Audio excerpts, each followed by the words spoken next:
Distinguished delegates, Agenda Item 2 of the 12th Asia-Pacific Forum on Sustainable Development will commence shortly. May I please ask all to take their seats?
Distinguished delegates, Agenda Item 2 of the 12th Asia-Pacific Forum will commence shortly. May I please ask you to return to your seats?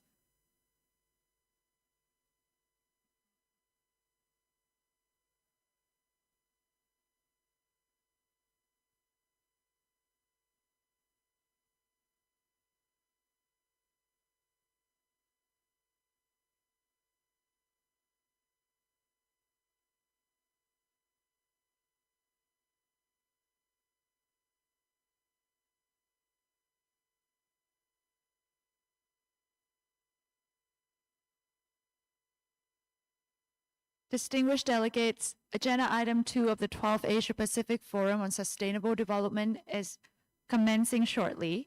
May I please ask all to return to your seats?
Distinguished delegates, Agenda Item 2 of the 12th Asia-Pacific Forum on Sustainable Development will commence shortly. May I please ask you to return to your seat?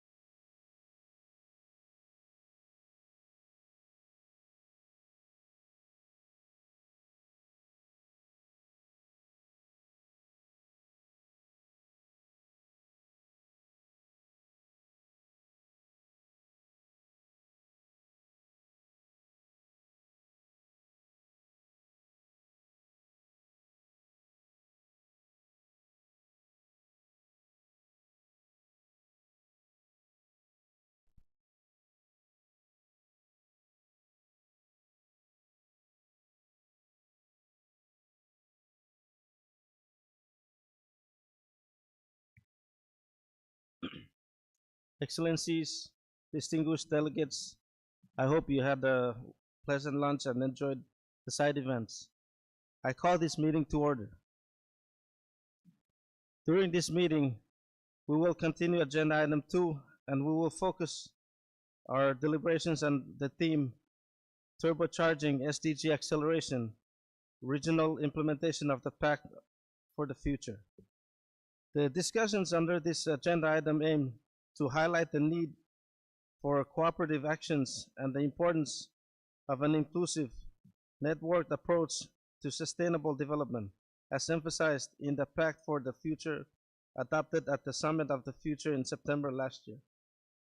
The Pact for the Future sets out several action-oriented commitments, reinforcing multilateral cooperation to address pressing global challenges and turbocharge the implementation of 2030 Agenda for Sustainable Development. This session aims to set a path for strong and effective regional implementation of the Pact, focusing on key priorities for the region, specifically on financing for sustainable development, harnessing the power of data and digital technologies, and supporting youth and future generations. Our deliberations will be structured as follows. We will have a brief presentation summarizing the key outcomes of the regional consultations for the Second World Social Summit and for the 4th International Conference on Financing for Development. Following this, we will have a panel discussions to explore regional perspectives on the Pact for the Future and its implementation. Afterwards, I will open the floor for country and stakeholder statements. It is my pleasure now to invite His Excellency Maliki, Deputy Minister of Community Empowerment, Population and Manpower, Ministry of National Development Planning, Indonesia, to present the outcomes of the regional consultation for the Second World Social Summit.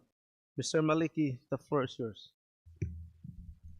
Excellencies, delegates, participants, I would like to thank ESCAP for organizing, in collaboration with regional UN agencies, a multi-stakeholders consultations on the road to the World Summit for Social Development on February 24th, 2025.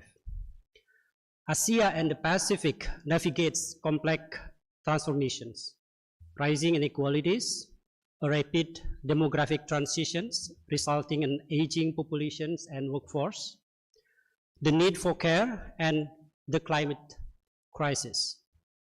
There is an urgent need for policies in the regions that can foster integrated, inclusive, and people-centered approaches to economic and social development. The multi-stakeholders consultations reminded us that fundamental principles of the SDGs, to leave no one behind, should be our common goal. First, for Asia and the Pacific to achieve a truly inclusive and people-centered development, we must prioritize universal social protection, education, healthcare, and digital inclusion. We need to extend coverage of social security. This is essential to guarantee at least minimum income security and equitable access to healthcare. To close existing gaps, developing innovative financing models should be our main direction to ensure sufficient financial investment and fiscal resources in social protection. A mix of contributory and non-contributory funding sources can ensure continuity of coverage throughout the life cycle. Tripartite and multi-sectoral collaborations must be reinforced, expanding social dialogue to include trade unions, civil society, marginalized communities, and private sector actors.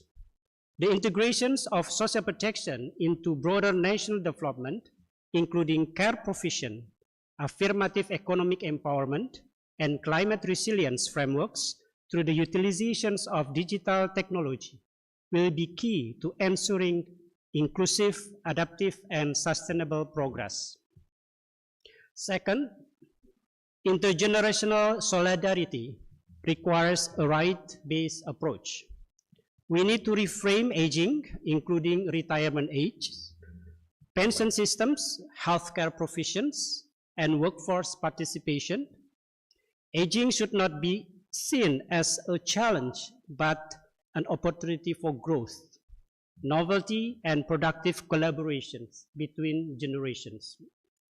Meaningful inclusions and participation, especially of women, persons with disabilities, older persons, and youth is key. There is growing importance of intergenerational spaces where older and younger generations can engage in developing solidarity, as well as dialogue and knowledge sharing mentorships. Third, there is an increasing recognition of the need to transform care systems.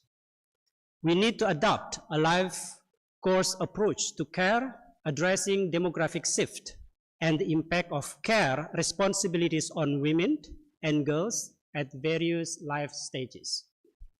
Strengthening the care economy and investing in affordable and quality care system through public-private partnerships are critical to advancing gender equality and women's economic empowerment and ensuring the fulfillment of proper care for the vulnerable groups.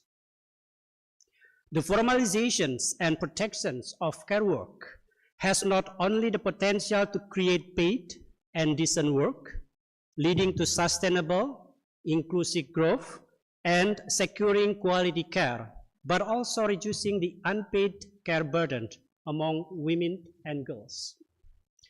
There is an urgent need to take concrete action to adopt a care and gender-responsive lens to the role of government, hence empowering women to have a voice and equitably benefit from policies and programs. Finally, addressing the policy gaps in social development in Asia and the Pacific requires a comprehensive approach that integrates legislative frameworks, adequate financing, and better data towards social investments. The focus needs to shift beyond the monetary GDP growth. We need to recognize the interconnected nature of challenges such as poverty, inequality, environmental, and accessibility concerns, and to mainstream and to take definitive actions plans to address them. Disaggregated and integrated data are needed to make the invisible feasible and to support the evidence-based policymaking. Investment in the collection, analysis, and dissemination of such data are important. Inclusive growth requires centering people in vulnerable situations, such as youth, older persons, persons with disabilities, and women. Reform of the social protection system will foster an equitable development and build accountability through inventive mechanisms. Education reforms are needed, including redesign a curricula to align with local economic market, accessibility needs, especially for persons with disabilities, cultural context, as well as skills recognitions. Addressing these issues at the regional level through multilateral collaborations and partnerships is essential, as many of these challenges transcend national borders. By working together, sharing good practices, and fostering policy coherence, we can drive impactful solutions that benefit all countries in the regions.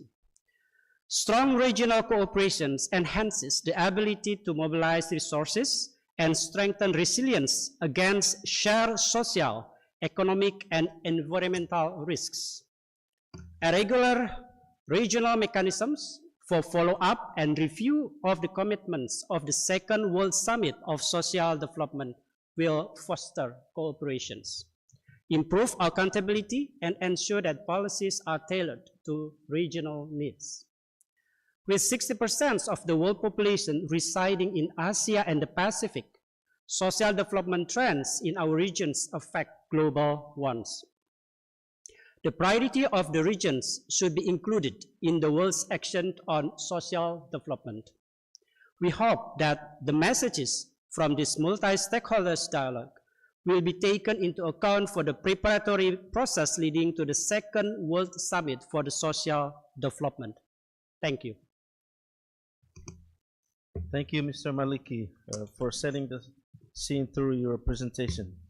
Next, I invite His Excellency, Mr. Tumor Amarsana, Ambassador Extraordinary and Plenipotentiary and Permanent Representative of Mongolia to ESCAP, to give a brief presentation on the outcomes of the regional consultations for the 4th International Conference on Financing for Development. Mr. Amarsana, please. Thank you, Mr. Chair. Ladies and gentlemen, to accelerate progress towards the SDGs and well equipped to respond effectively to mega trends such as climate change, the developing countries of Asia and the Pacific need to considerably higher financial resources.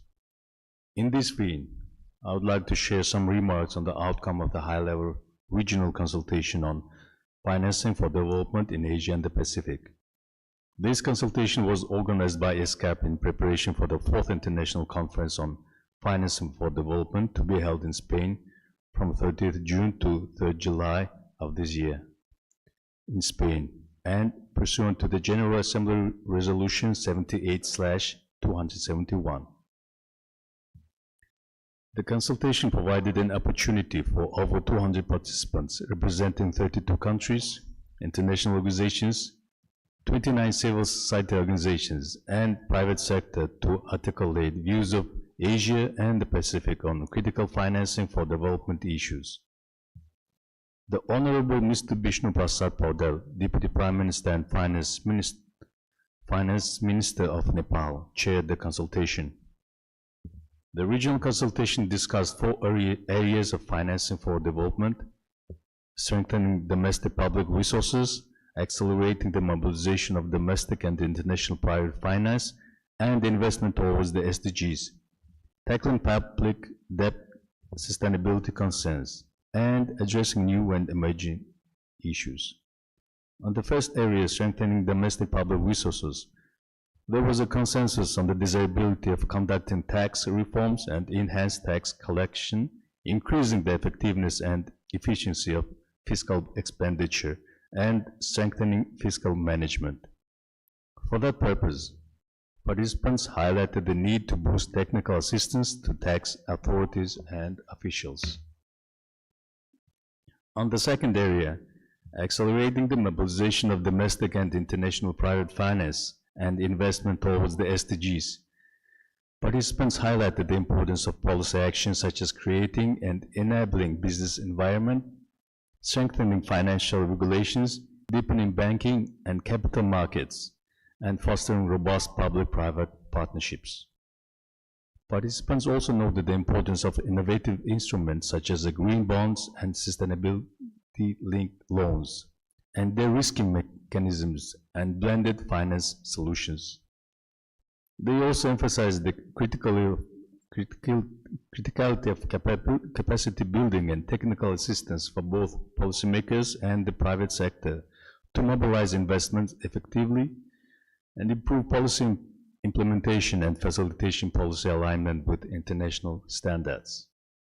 On the third area, there was a consensus on the need for greater urgency from the international development community in addressing public debt sustainability concerns of developing countries. For this purpose, participants highlighted the need of strengthening the G20 common framework and improved disclosure, report, and data collection by both borrowing countries and creditors to enhance debt transparency. Participants also noted that disciplined fiscal policies, efficient and productive spending, and robust debt management are needed to reduce debt sustainability risk and highlighted the need for capacity building and policy advice to address liquidity challenges and manage unsustainable debts. On the fourth area, addressing new and emerging issues, participants called for the integration of climate and development financing to maximize development effectiveness and for the establishment of inclusive development partnerships, such as country-led platforms to pool resources and expertise, enabling the alignment of financing strategies with national priorities and development and climate. The participants also called for reforms of the international financial architecture to enhance the voice and representation of developing countries in international financial institutions, while recognizing the mandate and role of the governing bodies of those institutions. On a final point, the participants noted that robust data systems and digital technology are enablers of effective financing for development that need to be viewed not merely as tool for monitoring but also as a transformative resource that can unlock solutions across sectors. In closing, I would like to share that Chair's summary of potential actions and ways forward has been shared with the co-facilitators of 4th International Conference on Finance and Development as perspectives from Asia and Pacific. The Chair's summary will be also submitted to the upcoming sessions of the ESCAP Commission for the information of Member States and for the discussions. Thank you, Chair. Thank you, Mr. Marsana, for your insightful presentation and those key outcomes delivered at the regional consultations. Now it is my pleasure to introduce Ms. Tilmisa Hussein, Head of the Regional Commission New York office, as the moderator of the panel discussions. May I invite Ms. Hussein and the distinguished panelists to come to the rostrum and Ms. Hussein to moderate the discussions.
Thank you, Excellency. Excellencies, distinguished delegates, we are facing multiple global crises: climate change, economic instability, rising inequalities, and rapid technological shifts that threaten both present and future generations. This is a time we need stronger global cooperation to tackle these challenges. While the road is difficult, there is also great opportunities to drive sustainable development, but only if we work together and take decisive action. As you saw last September in UN General Assembly, we adopted the Pact for the Future and its annexes, the Global Digital Compact and the Declaration on Future Generations. This took place at a time when multilateralism was, let's just say, not doing very well. And in my former role as the permanent representative of the Maldives to the UN, I was actively involved in the process that led to the adoption of the Pact. And its adoption indeed actually sent a very powerful message of renewed trust in multilateralism and reaffirmed a strong commitment to global cooperation. This morning we heard Deputy Secretary General saying the implementation of the Pact is expected to turbocharge progress on the SDGs, ensuring we maximize impact in its final stretch towards 2030. For this region, Asia and the Pacific, the Pact for the Future is a real chance to strengthen the regional collaboration and speed up progress on the SDGs in these final 5 years of the 2030 Agenda. But one of the biggest challenges we face is financing. It's not just a number. It means fewer resources for poverty reduction, fewer resources for education, healthcare, and climate action. It means millions of people, especially the region's 750 million young people, are missing out on opportunities and essential services. This is why initiatives like the Global Digital Compact and the Declaration on Future Generation are so important. They could help bridge the digital divide, ensure responsible AI governance, and drive inclusive growth. I'm truly excited to have this remarkable line of distinguished panelists, each of whom brings exceptional leadership, expertise, and vision to the table. Their insights will help strengthen regional cooperation and hopefully find practical ways to implement the Pact for the Future. Challenges and opportunities they share can help us turn global commitments into real positive change in people's lives, ensuring better access to education, healthcare, and economic opportunities while equipping present and future generations to build a more resilient and sustainable future. With that, I am honored to welcome to this panel His Excellency Suman Berry, Vice Chairman of Niti Aayog, India, His Excellency Ambassador Amenetav Yuwali, Ambassador Extraordinary Plenipotentiary of the Republic of Fiji to the High Commission to the Republic of Indonesia, High Commissioner to Singapore, Permanent Representative to UN ESCAP in Bangkok. Ms. Stefania Pifanelli, Acting Director, Team for Pact Implementation, Executive Office of Secretary General of the United Nations. Professor Hang Wong, Professor of Law, Associate Dean of Faculty Matters and Research, and Lee Kong Chain Fellow from Yong Pung How School of Law, Singapore Management University. And Ms. Shreya Ghosh, Girls Not Brides, a very significant name. I think it speaks volumes, the name itself. The Global Partnership to End Child Marriage, Youth, Children's, Adolescents Constituency. Without further delay, I will start with the first round of questions. Mr. Vice Chairman, if I may begin with you. We know that scaling up of financing for development is essential to ensuring all countries have the resources they need to achieve the 17 SDG goals. This morning, Excellency Amarsana highlighted the critical role of private sector finance in supporting SDG achievements. From your perspective, what are the most effective ways to mobilize private sector investment to bridge this gap? Well, I'm very pleased to form part of this panel.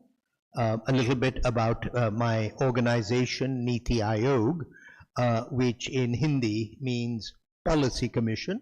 We used to be the Planning Commission, but we are now, as of 2015, the Policy Commission. And it is a vision, an objective, an aspiration of the Prime Minister, to whom I report, that India should aim to be a developed society by 2047. And I will largely frame my response in terms of our national challenges, but since this is a regional group, talk a little bit about, as it were, regional cooperation as well. I think the way I, at least as an economist, formulate this is, first and foremost, we need to aim to raise our aggregate investment rate, and financing is in order to achieve that investment. There are various estimates around of the scale of the increase in investment, but a figure that came out of our G20 presidency, largely connected but not exclusively connected with climate change. For India, urbanization is another important driver of investment, is that we might need to raise our aggregate investment rate by 2 percentage points of GDP. And the question then becomes how to finance this big investment push. I think I want to make 2 or 3 points here because there will be another round of questioning. One is that a large country like India, for all kinds of reasons, really does need to focus much more on domestic resource mobilization than international resource mobilization. And one reason for that is that if we depend too much on international resource mobilization, that means our current account deficit will widen and we become vulnerable.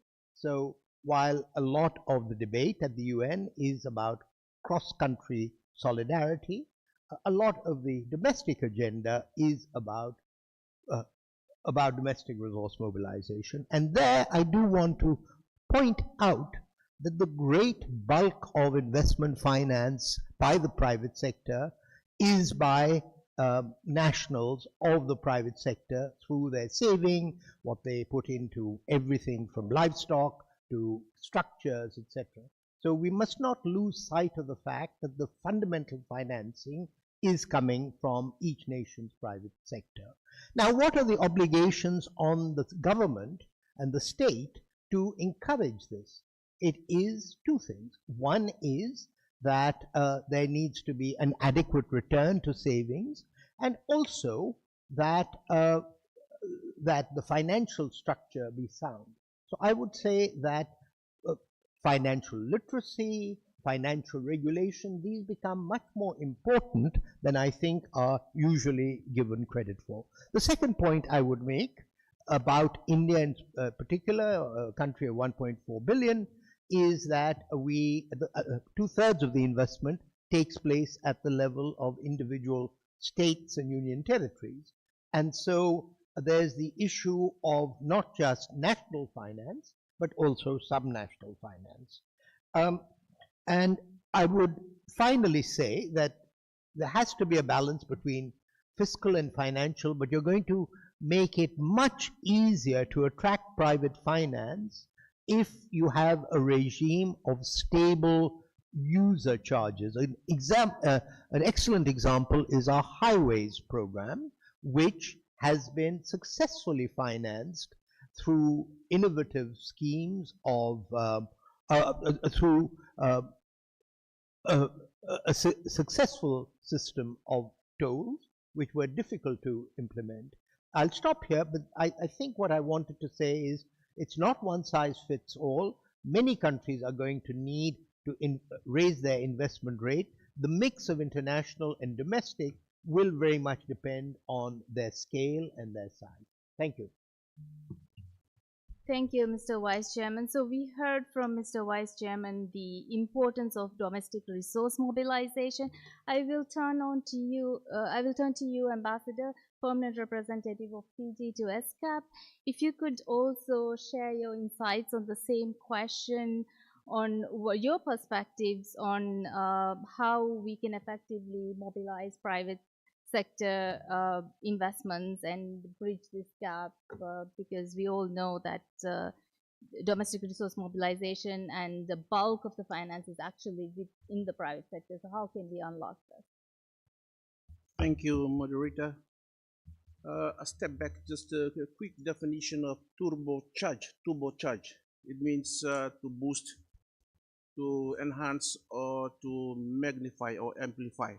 So we have a big task here to try and turbocharge funding for sustainable development goals. I entirely agree with the previous Mr. Berry in terms of there is not one size that fits all. From a big developing country to a small developing states like Fiji, our situations are somewhat different, because our challenges have taken us back in terms of our vulnerabilities. They continue to impact us adversely in situations where climate issues, climate challenges do impose on us. So that would be my prelude to this discussion. But the important point in going forward, we all agree that private sector needs to be turbocharged moving forward to elevate and magnify the importance of achieving the 17 SDGs. From our perspectives, one of the important issues that we do see is an enabling national financial environment. This is critical for smaller and developing states and also other developing countries who may not in a position to attract or better incentivize large-scale investments that could be able to meet the financing needs. Noting in particular that the gap is about 2.5 to 4.5 trillion. And for developing countries like ours, we are looking at 1 trillion per annum. And this is critical, if I can say the least. So what can we do? I think what we need to do is to address our internal domestic environment. And this is creating the enabling and financial environment that can be able to map out our financing needs of the SDGs, and also that can be able to incentivize the right investments, to move in and target specific SDG goals that private sectors can be able. Of course, we cannot be able to attract everyone, but they could be able to see which ones really cater for their needs, because at the end of the day, profitability still reigns for them. The second is on national financial mapping exercise. In our case, we have mapped out a private sector, we have developed a private sector mapping for an SDG investor map to prove beneficial before plans to mobilize finance from potential investors. This is critical because we need to showcase our ability, capacity, and capabilities to attract the investments. Sometimes there is not contradictions, but frictions in terms of implementations of policies, because, as I always say, private sector always have their bottom line as their priorities. But for us, in terms of enhancing sustainable development goals and its achievements, we need to work with them. We may not be able to influence their activities all the world, but one thing is very clear, that we are really lagging behind. And we have to work with the private sector in a partnership platform that will enable us to move forward in that regard. I would also like to share at this moment with my Indonesian colleagues sitting around the presence here, the importance of Global Blended Finance Alliance that they have spearheaded, arising out of the G20 under the Indonesian presidency. This is a way that we see from Fiji's perspective, where our the private sectors, philanthropists, they can be able to confidently trust a mechanism or a platform for them to work on to be able, to support the SDGs. Moderator, just one more point, two more points, sorry. Managing our national debt. I mentioned in the meeting yesterday that managing debt is really critical for us. We are now 78% of our GDP, and as you know, every dollar we earn, we pay 78 cents to our debt. And that's a lot of money for small and developing states. And most of this money, most of this debt were not of our doing. It was an emergency funding during the COVID assistance, during the COVID-19 pandemic, where we were not planning for this emergency funding. We had to resort to public debt, and also to resort to other means that just increase our debt. And it is a real issue for us. So we need to deal with this as an economic challenges before foreign and private investment is encouraged from the purpose of progressing SDGs. Externally, multilateral development banks, yes, we need you, but we need governments have to work with you to secure financing by ensuring that at our national level, systems of governance and institutional capacities are effective and robust and intact, so that coordinated national efforts like our own can be able to promote the objectives of the 2030 Sustainable Development Agenda. Finally, moderator, on the data for a financial pathway. Yes, This is something we're lacking in our situation in Fiji. We need to focus to develop national data repositories on socioeconomic factors and indicators to encourage private sector investments. Until and unless these things are addressed, in our view, it will still be a tall challenge to turbocharge SDGs. Thank you, Moderator. Thank you, Excellency. Let me turn to you, Stefania. As we know, people across Asia Pacific are working hard to build their lives better and making their lives better for themselves and for their communities. And while this region has made great progress on many of the SDGs, in fact surpassing global averages on several goals, but of course, as we heard from the permanent representative of Fiji, we are still lagging behind and we still have a long way to go. And we are not on track to achieving the 2030 agenda. Based on your experience and expertise in supporting the implementation of PACT for the future, how can you share with us how it can help build on the progress to SDGs and also accelerate progress to SDGs or turbocharge? I know there's a difference, but where do you see the biggest opportunities to speed up and speed up SDG achievements in our region? Thank you. Thank you very much, Madam Moderator, and thank you very much to all of you. I really appreciate the opportunity to be here today.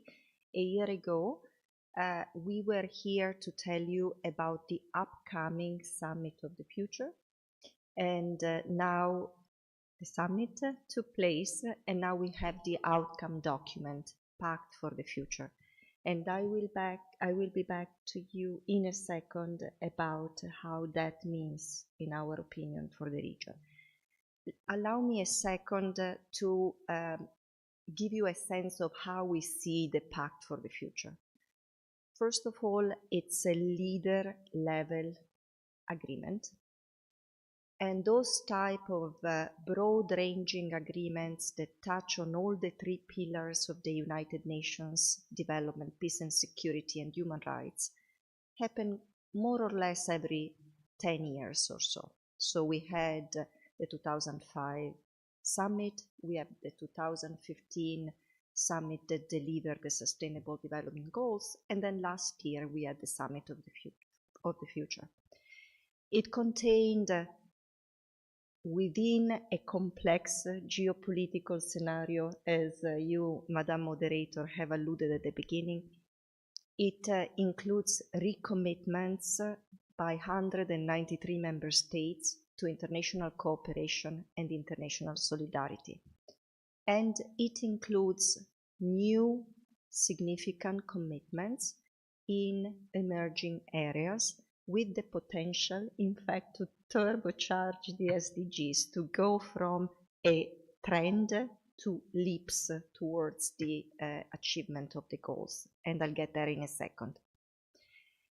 When it comes to its content, it also does another thing, which is to hand over the baton to processes that are ahead of us and that have been the topic of discussion in this room. When it comes to the SDGs, there are important commitments on funding development, on debt frameworks, as mentioned by my colleague from Fiji, on the reform of the financial architecture. And all this piece of work now hands over the baton to the Financing for Development Conference, and we have heard at the beginning of this conversation how the region sees and contributes to that important process. It also contains commitments on how to invest in people to strengthen trust and global cohesion. And those commitments hand over the baton to the World Summit on Social Development, which will also happen this year, and we just heard the regional perspective. And then there are those emerging areas, and of course, most notably, all those areas that have to do with technology, innovation, and importantly, artificial intelligence. The Secretary General always likes to point to two numbers. He says there are around 20 fora globally that discuss artificial intelligence. 7 countries in the world are members of all these fora. 115 do not belong to any of them. It was really an objective for the Secretary General to bring the conversation of artificial intelligence within the United Nations, the only organization with universal membership. And his reasoning is already the digital divide is impeding progress in many countries of the world. If on top of that you add the artificial intelligence divide, his fear is that bridging will become impossible. The last piece, and here I was very attentive this morning when the Executive Secretary of ESCAP listed the challenges and opportunities for the region. And among them, she listed demographic trends. One piece of the Pact for the Future and its annexes is the Declaration on Future Generation, and my colleague will tell you more about it. But what is outstanding about that document is that it puts among the parliamentary documents of the General Assembly obligation from the part of policymakers to care about generations that are not alive today, but those that will inherit the planet. So in our opinion, this document, which is again, let me underscore, a leader's level commitment,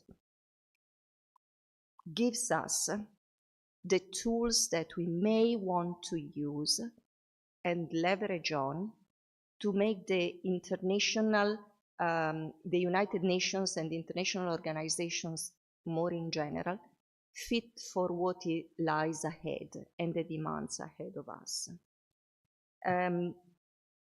Madam Moderator, I think I will stop here again to wrap up on what it means for the region.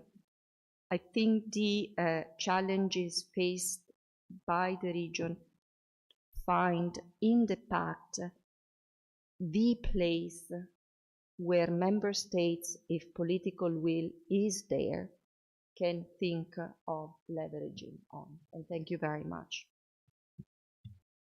Thank you, Stefania.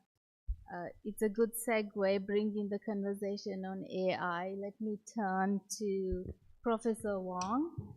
Digital transformation is reshaping Asia and the Pacific, creating opportunities, but also deepening divides that leave millions without access to education, jobs, and services. And while AI can drive progress, but without digital skills, many risk being left behind. The Global Digital Compact aims to close these gaps and ensure technology benefits all. Dr. Wong, could you, based on your expertise, help us understand how we can bridge these divides and ensure inclusive digital progress? Thank you very much, the moderator. It's been a really important question. What I try to see here, they may have several points that deserve attention. So first, I will talk about the issue of the network. How do we build a resilient network to promote the benefits for the digital age to narrow the gap?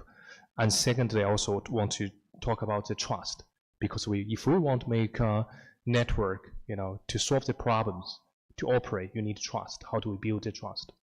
So firstly, about the issue of the network, we see an increasingly complex of the technologies, and which is very challenging for developing countries that won't be able to be solved by an individual country or a single organization. So that means you also need technology to build a robust network of institutions and individuals, and to explore and learn how do we solve the problem of digital divide. And that also enable you to use new technology, such as online hackathon. If you have small and medium-sized enterprises challenges, you probably want to also use that as a way, use online hackathon as a way to solve this problem. By using technology, you are able to leverage not only domestic one, but international, regional stakeholder in that regard. And secondly, I would like to see that you also see a lot of issue regarding the, how do we say, the trust. How do you build the trust? And to build in trust, I think it's very important. And for AI age, I think the process-based trust is crucial. So what means process-based trust? That means you have a trust through careful design process that emerge from anticipated interaction. I give one example. So one example for digital divide is that you have a lot of scams and fraud. So how do we use AI to fight against scams, particularly for those undereducated population or in remote area? So that's something you can use for, as you mentioned, financial services and other telecommunication sectors, make them more efficient. Another example I will also mention about is, cross-border payments. If nowadays you have people who work overseas in another country, and what do you have a lot of charges, if you transmit your money back home? And how do you technology, like Singapore is doing, for the cross-border instant payment, you drive down the cost dramatically for immigrant workers. So it's another example where you build a trust by using technology, drive down cost.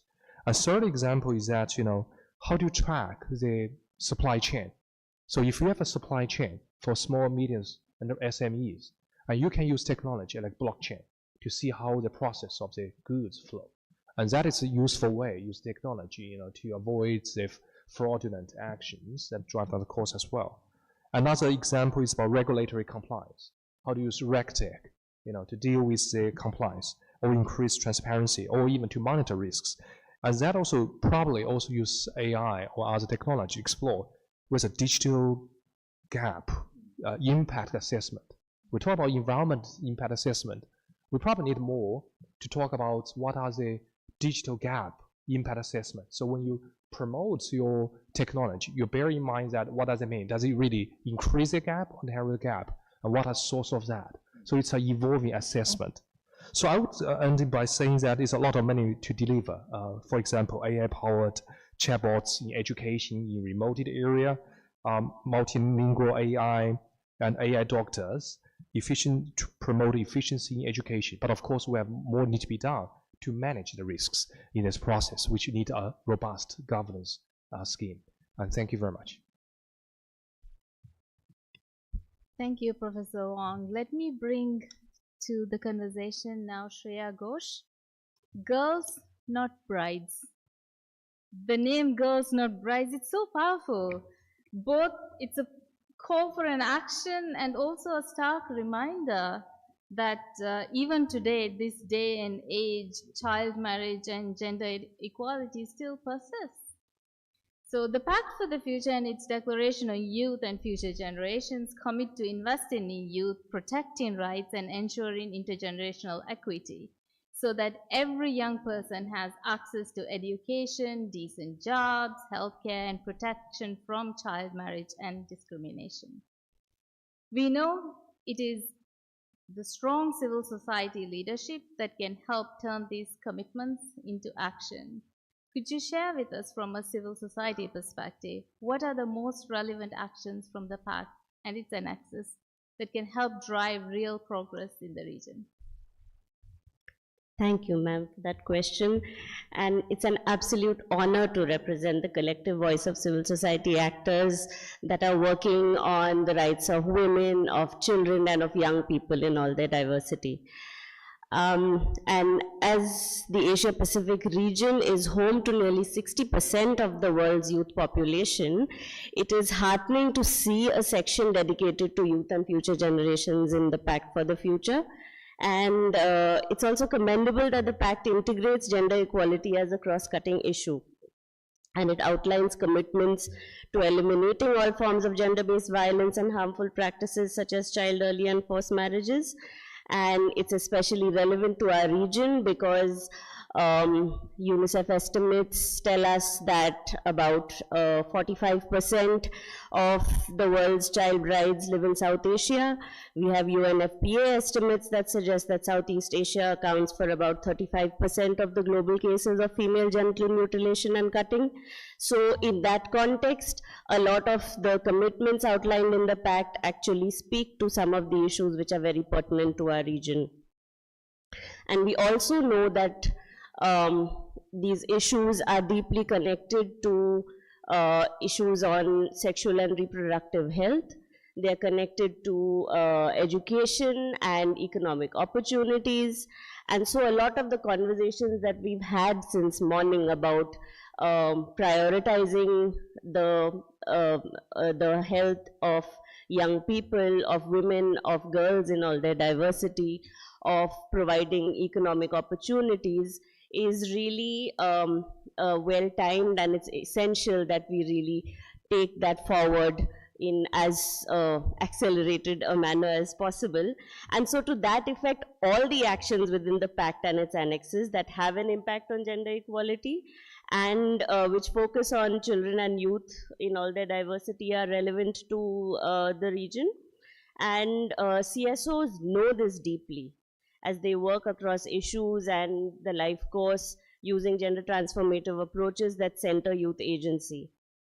Despite financial and other constraints, CSOs contribute to accelerating progress by generating citizen-led data and youth-led participatory research, which provides deep community-level insights and qualitative narratives that make essential services and policies more effective for all. Using their relationship with frontline workers, with community leaders, with influencers, CSOs that are, especially that are led by women and young people, are well placed to develop gender transformative interventions that make a systemic shift and reduce inequalities from an intersectional lens of caste, of class, of age, disabilities, gender. And CSOs create safe spaces for young people to address their skills, queries, build leadership, solidarity, thereby contributing to larger social cohesion. With adequate lead time and accessible information, CSOs and young people can strategize together the best ways to engage with policy at the local and national level, as well as advocate for themselves in regional and international platforms such as this that are outlined in the Pact for the Future. So we are hopeful that the Pact actions that prioritize partnerships with civil society will unlock core, long-term, and flexible funding to allow civil society actors to be agile and to respond to the evolving needs of the communities that they work in. Thank you. Thank you so much. And I want to come back to you on one more question to add more details. But before I proceed with the second round of questions, we know financing is important in order to turn all these commitments to action. So let me turn one more time to Vice Chairman, Excellency Berry. We heard throughout these regional consultations, we've heard from many developing countries about new and emerging challenges, especially the need for more innovative financing and stronger representation in the global financial system. For people on the ground, this means securing funding for schools, healthcare, and jobs while ensuring countries have a fair say in global decisions and shaping their economy, especially the developing countries. So how can regional cooperation help strengthen financing for the SDGs, and what must we consider to ensure public debt is used sustainably while preventing future debt crises? Well, there's a lot in there, both about multilateral finance and also about debt. I think we heard earlier from Fiji about the cruel, as a choice or cruel dilemma many countries face, which was that it was entirely appropriate for them to use public debt to deal with COVID. Along then comes the additional investment need that I talked about. And there have been other financial shocks in the global economy, but, including for those who are borrowing abroad, including the strengthening of the US dollar. There are some very well rehearsed models for public debt management. I won't go through those right now, but the fact of the matter is that at the end of the day, it is in both the creditor and debtor's interest to agree to a negotiated settlement. This was of course done by the multilaterals in the past under the so-called World Bank HIPC initiative, and for the low income countries it may be time to think about that again. But let me just say, as a country which has scrupulously avoided defaulting on its debt,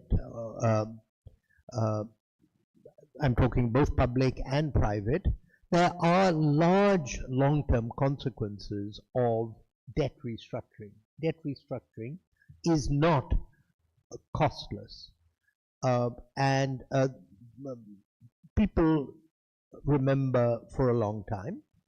It is also the case that a lot of the debt, the foreign debt that is owed to multilateral organizations, and by convention and good convention, the multilaterals tend not to reprogram their debt.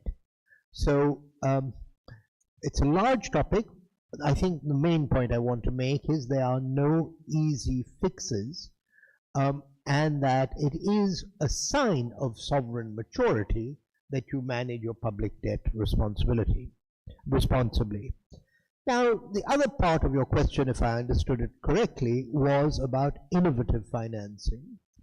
And here, I think, the reality is that people have to accept that innovation involves risk, and to be willing to pay, or willing for investors to realize the return to that risk. So, for example, India has, and other countries have, encouraged private investment in infrastructure. Often hurdle rates are 15% in infrastructure. Now, there's a choice there. Public finance theory indicates that for lots of reasons, infrastructure should be financed on the public balance sheet, because cheap infrastructure, low-cost infrastructure adds to development, but you may not have the fiscal resources for that. I would simply make two points. One is that India has been quite successful, as have other countries, Brazil for example, in creating a fairly vibrant startup financing ecosystem, and that's a situation where people take on a lot of risk in the expectation that they would be backing the Googles or the Microsofts of 20 years from now. So, I think you have to, it takes some design to attract venture capitalists, but those pools of finance do exist. My final point would just be a contrast between the US and Europe, both of which I've lived in and worked on. So Europe has gone for largely a bank-oriented financial system. The US has gone for a capital markets-oriented system. And even though Europe has much higher savings rates, the US financial system seems to be able to take on greater risk.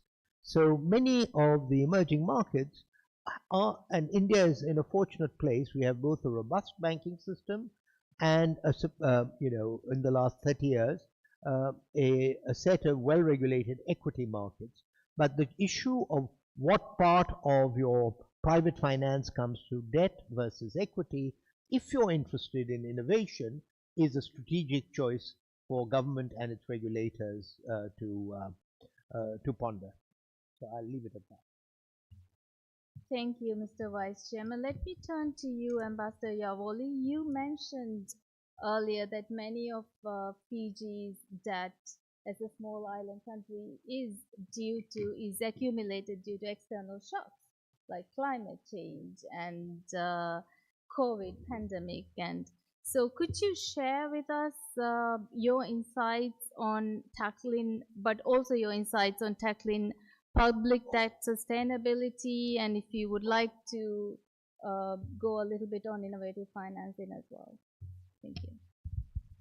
Thank you, moderator. If I can just take a step back, what we faced was really a public debt shock that poses some very significant threats to our economic stability and the effective financing of sustainable development.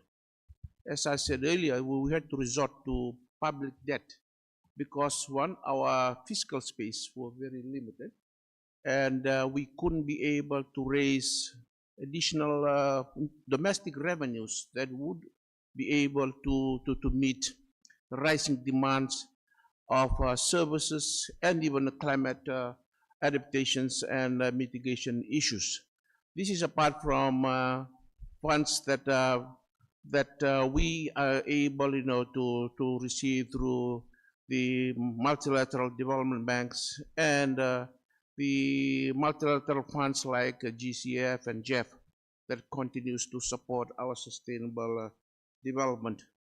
The challenge really is how we can innovate to be able to define innovating financing for us. We can break the realm into financing spheres by using blue bonds. Again, a challenge that we do face with blue bonds is still expensive for us. We raised our blue bonds in the London stock market. It was costing us like 13%. A similar bond raised by a European country, it was 5%. So where do we fit in this equation in terms of attracting the best available finance for innovating finance? So I think it's a chicken and egg situation. If we cannot be able to access that finance, surely innovative or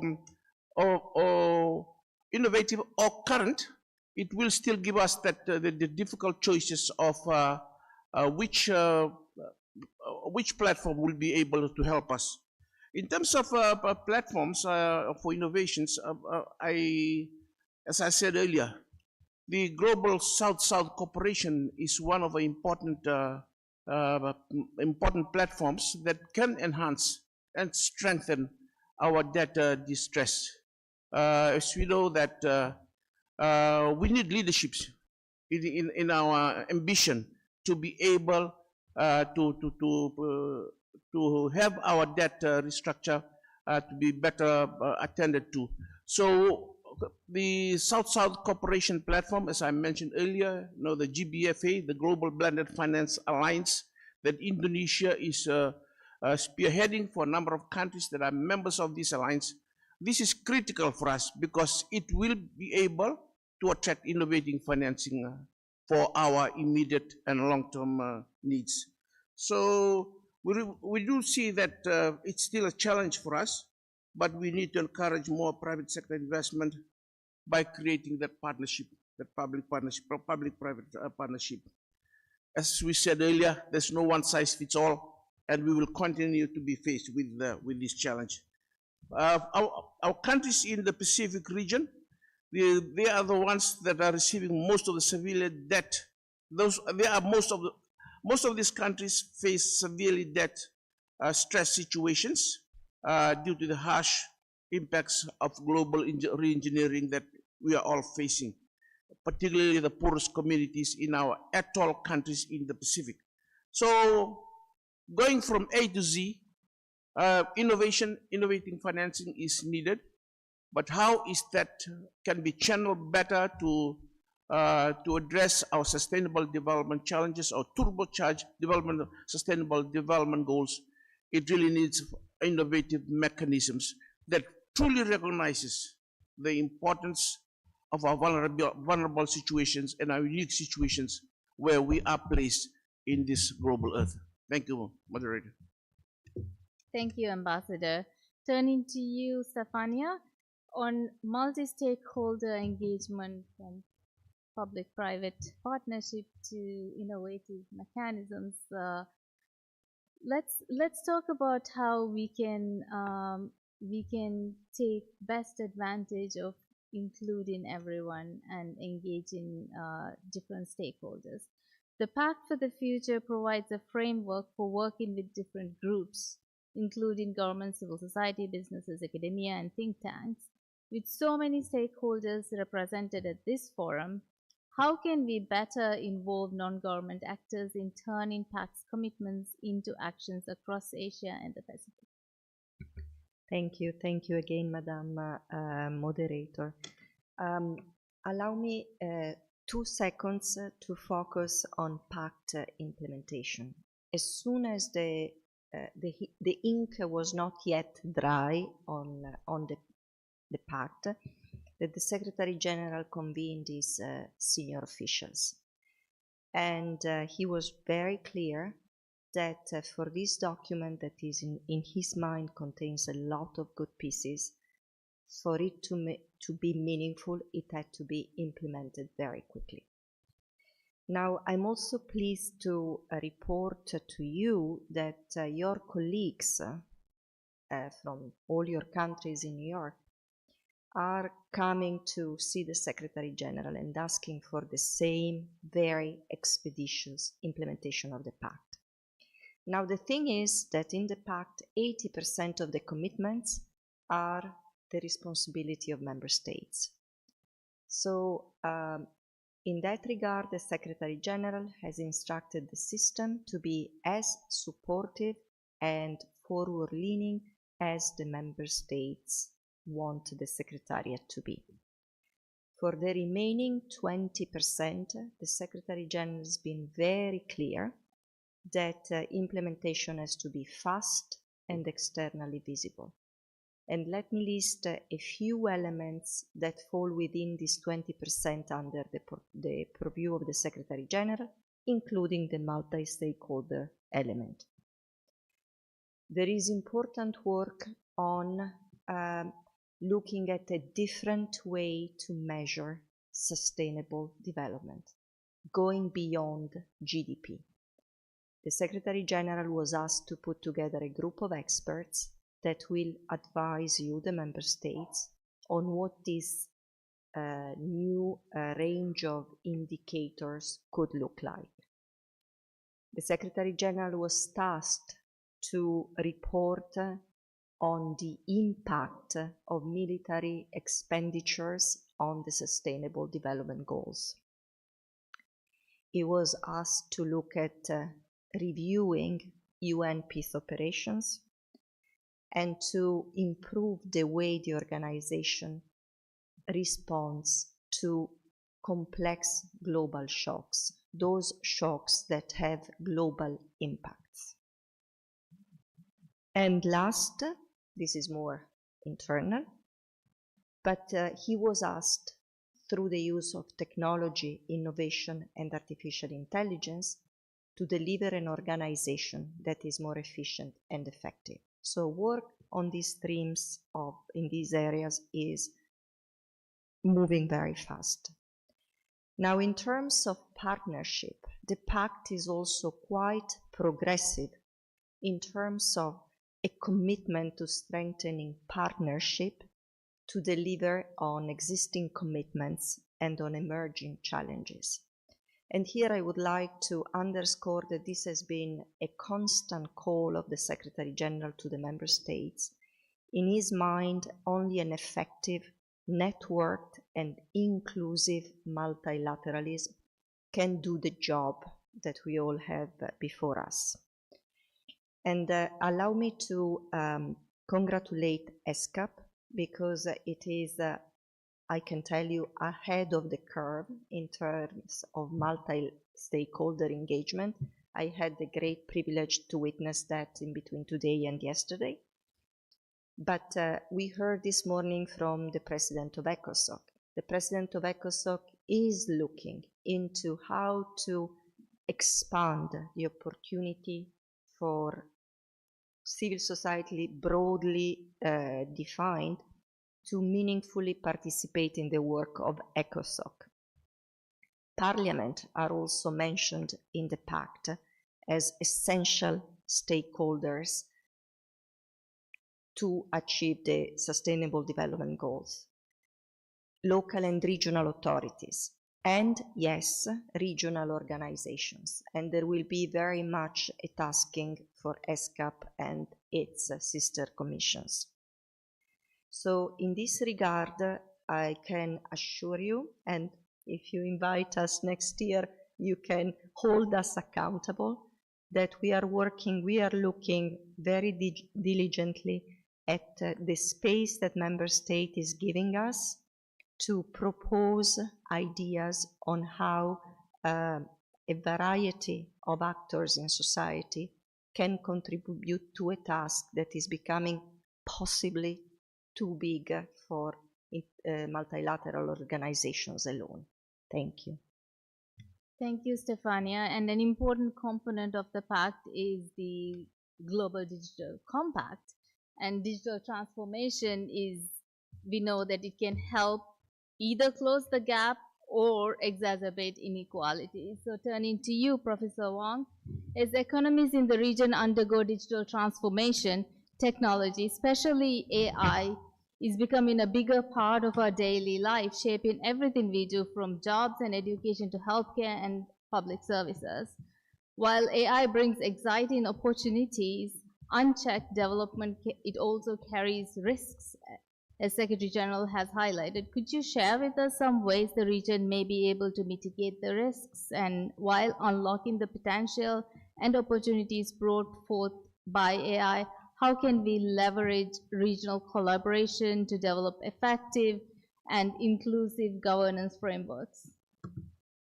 Thank you so much, moderator. It's been great to, I think these are crucial questions. Which I would like to answer in 2 points. The first point is about how do we understand the uncertainties? And the second question I would like to point is that how do we learn to solve the problem? So let's go one by one.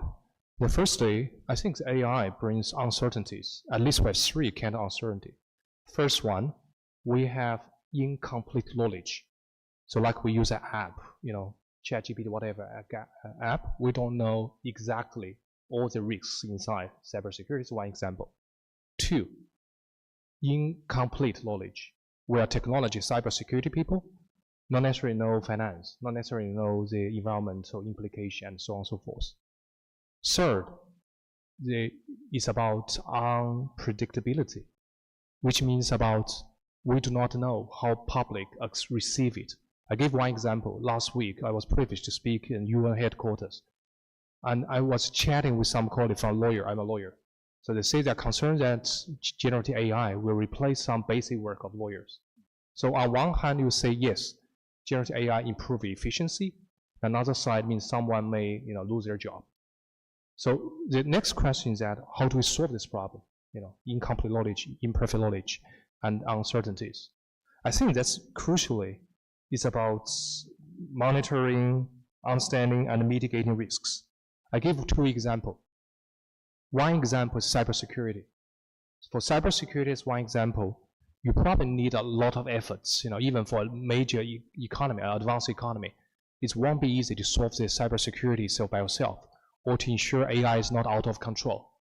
So what do we see, for example, some efforts being made, in Singapore as one example, the Singapore AI Verification Foundation, which tried to develop kind of global open source community, but that enable AI developers, owners, users, public policy makers to engage. But that won't be enough. You probably also have to work with different counterparts, because that's actually where you need more inputs about red team, to test cybersecurity, to share experience, and to make sure that you cover sufficient number of issues. Another example I want to say is green AI. Everyone uses that. In my class, I'm a little bit concerned. Every student uses AI, generative AI. We know that 100 emails, a word email of generative AI may cost you a bottle of water to cool down. You need energy, like 16 hours of one night pop to boost the data center. Once you have a generative AI, the machine never stops. So here is an issue that they have huge environmental implications. And here, how do we make sure that we use for the region, but also make sure it's not have a exaggerated extreme weather and other global warming impacts, which is irreversible. So you have several gaps you have to handle. One is that how do you balance between short-term interest, which is about your efficiency, rollout technology, with the long-term implication, environment, CO2 emission. And also how do you manage the gap between governance, international level, regional level, national and domestic one. And also how to break the silos. You have to talk about technology sector, users, make sure that you understand what's the environmental implication. Once you use a Google whatever search, they may come back with a generative AI outcome. So that's also have environmental implication. And how do you gap between industry, finance, and other. So I think that's really need a lot of efforts to solve those kind of governance issue by, for example, disclosure. So that'll be important to have a disclosure of environmental implication, water consumption, and also e-waste implication. So for example, in Singapore's case, Singapore faces water scarcity. So they wrote a green data center related, great data center roadmap. We're trying to promote water efficiency technology. And if one country use that water efficiency technology by some companies, they may roll out to the whole region. So that might be one way, to promote more efficiency. And also they have another issue, for example, about, how do you provide more dialogue. I think essentially it's been an issue about you have to, now we are driving a high-speed road, which is much faster pace. And in the past, we say 1 kilometer, 100 kilometers. Now we have 10, 100, or even 10,000 kilometers. So you have to need foresight and think much ahead of that, and to have a more advanced governance structure, which needs international efforts, including those led by UN. Thank you. Thank you, Professor. One of the other important chapters, and this is my last question, is in the pact is also on youth. So the Declaration on Future Generation highlights the importance of collaboration across regions and the role of youth-led organization in shaping the future. Our region is experiencing a major demographic shift. Some countries are aging rapidly while we are seeing huge youth bulges. This makes intergenerational solidarity more important than ever. So from your perspective, Ms. Ghosh, how can stronger connection between generations drive progress, create more inclusive societies, and ensure everyone has an equal voice in shaping the future? Thank you. So intergenerational solidarity comes from intergenerational dialogues. Intergenerational dialogues within households, at the community level, and also with the other actors in the system. Intergenerational dialogues create space to appreciate different perspectives and then work towards a common goal. So allow me to share an example from the field. And this is an example from a state called Jharkhand, which is in the eastern part of India, from a project called Umang. Umang means hope or aspiration in Hindi. And it's a project that works with women self-help groups to support mothers to become champions for their daughters by promoting intergenerational dialogues to strengthen their relationship. It's a project which is in partnership with Project Concern International, which is also happens to be a Girls Not Brides member, and the Jharkhand State Livelihood Promotion Society. So it's a project in partnership with the government. It builds on the lived experiences of the mother to help dream of a better future for her daughter.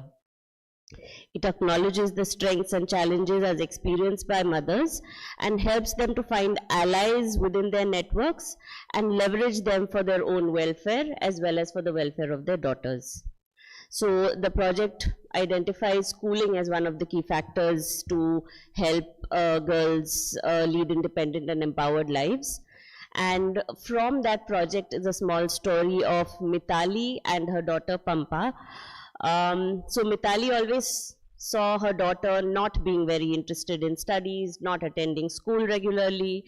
So observing this disinterest, she decided that it was better that her daughter got married off instead of sitting idle at home. But as part of the intervention of the Umang project, when she was challenged, she realized that she had never really asked her daughter why she, what her challenges or difficulties were. And when she was equipped with skills to engage in conversations with her daughter, is when she realized that her daughter was actually finding it difficult to keep up with school, and it wasn't really an issue of disinterest. She felt discouraged being in school or sitting in the classroom.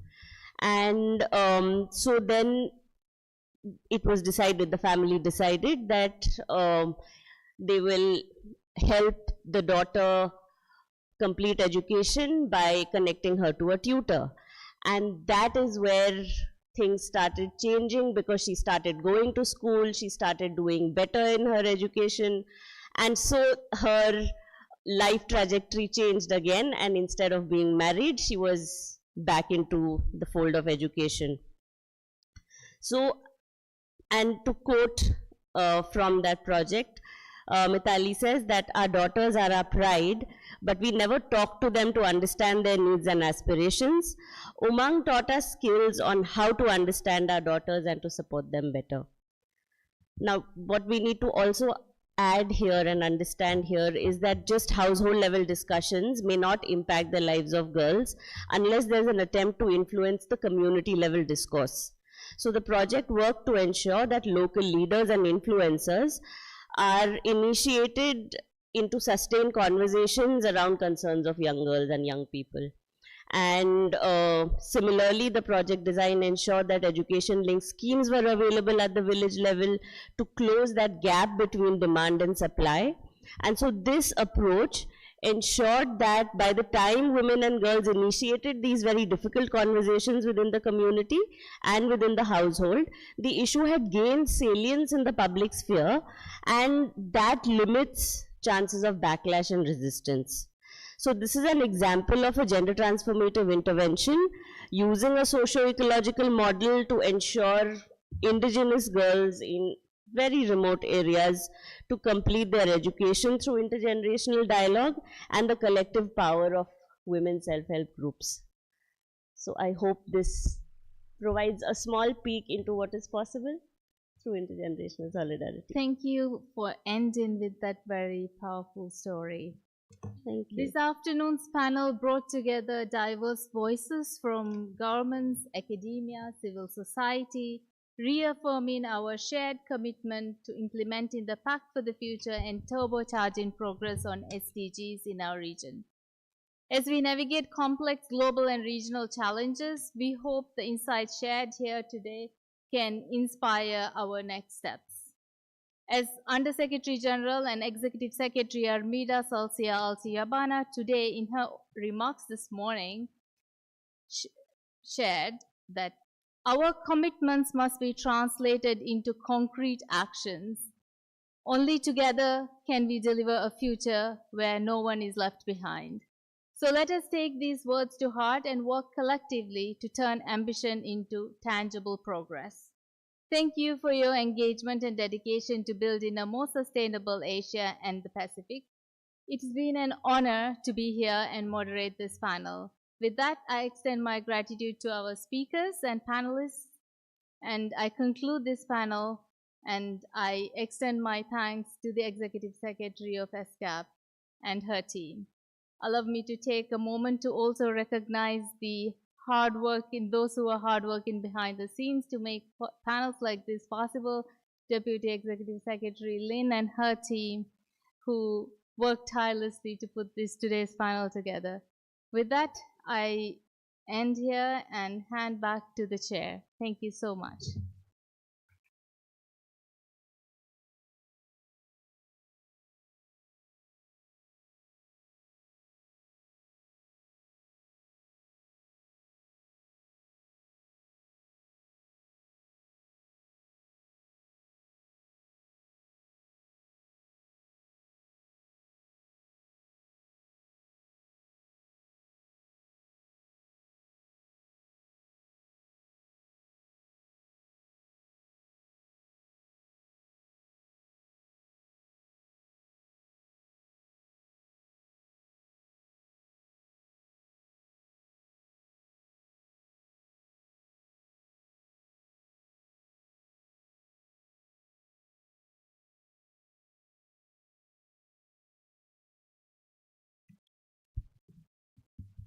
Thank you, Ms. Hussein, for the excellent moderation of the panel.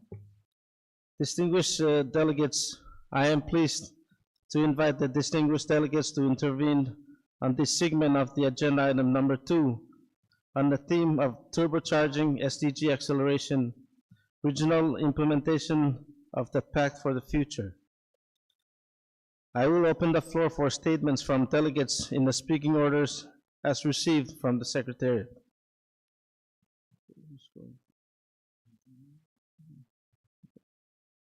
I kindly remind delegates to limit their statement to no longer than 3 minutes to allow all delegates with the opportunity to speak.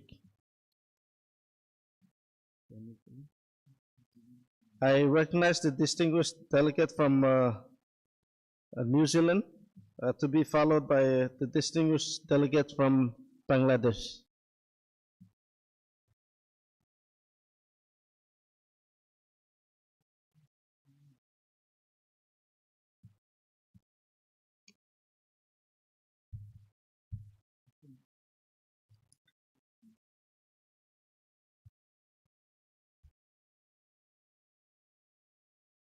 Good afternoon. New Zealand is committed to the 2030 Agenda for Sustainable Development and implementing initiatives to realise the SDGs. International conflicts and humanitarian responses have placed additional demands on the international community, but it is crucial that we do not lose focus on sustainable development. At home and internationally, New Zealand supports deep and transformative sustainable development. Today, I would like to share some examples of our initiatives towards the achievement of the SDGs, both in New Zealand and delivered through our International Development Cooperation Programme. Our International Development Cooperation Programme is delivered at least 60% towards the Pacific region, and the next most significant region in the world that we provide support to is Southeast Asia. Good health is both a means to achieve inclusive and sustainable development and a critical sustainable development goal in its own right.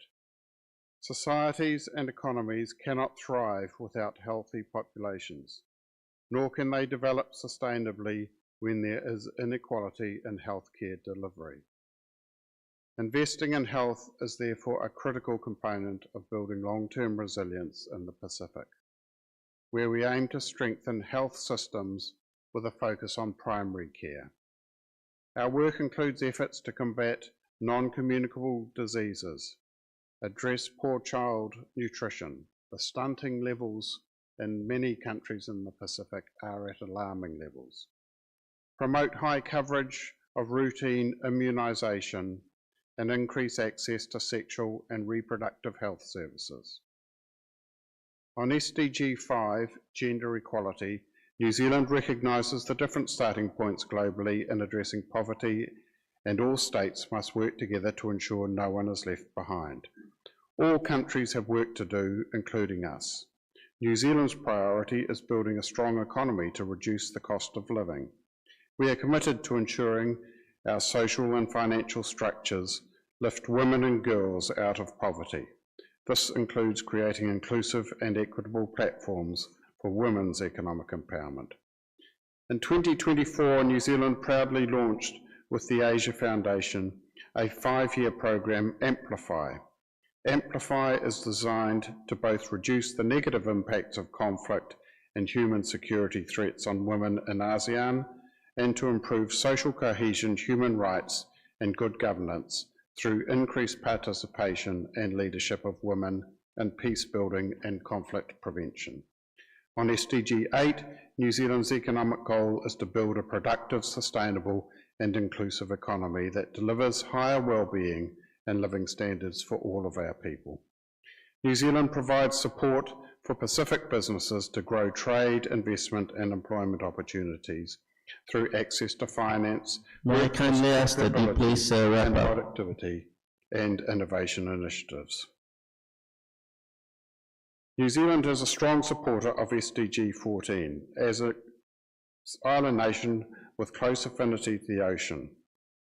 Working with international partners, we will continue to support global action to enhance the conservation and sustainable use of the ocean and marine resources. On SDG 17, New Zealand takes a partner-led approach to planning and delivery of development assistance. One example of our partner-led approach is in support to data collection and analysis and monitoring and evaluation. We are pleased to support the Pacific Data Hub, a regional mechanism for collating and building capacity for the collection and analysis of data and statistics. As we continue to confront wide-ranging global challenges, New Zealand will be firmly focused on partnerships and working collectively to improve progress on the SDGs over the next year. Thank you. Thank you, distinguished delegate from New Zealand. I invite the distinguished delegate from Bangladesh to be followed by a distinguished delegate from Islamic Republic of Iran. And may I ask the distinguished delegate from Bangladesh to deliver your intervention from your seat. Thank you. Thank you, Mr. Chair. In Bangladesh, our interim government has initiated a number of broad-based reform initiatives which are geared at structural reconfigurations across our political, economic, and social sectors. The recommendations emanating from as many as 16 reform commissions are expected to have meaningful implications for SDG implementation during less than half the period lying ahead of us.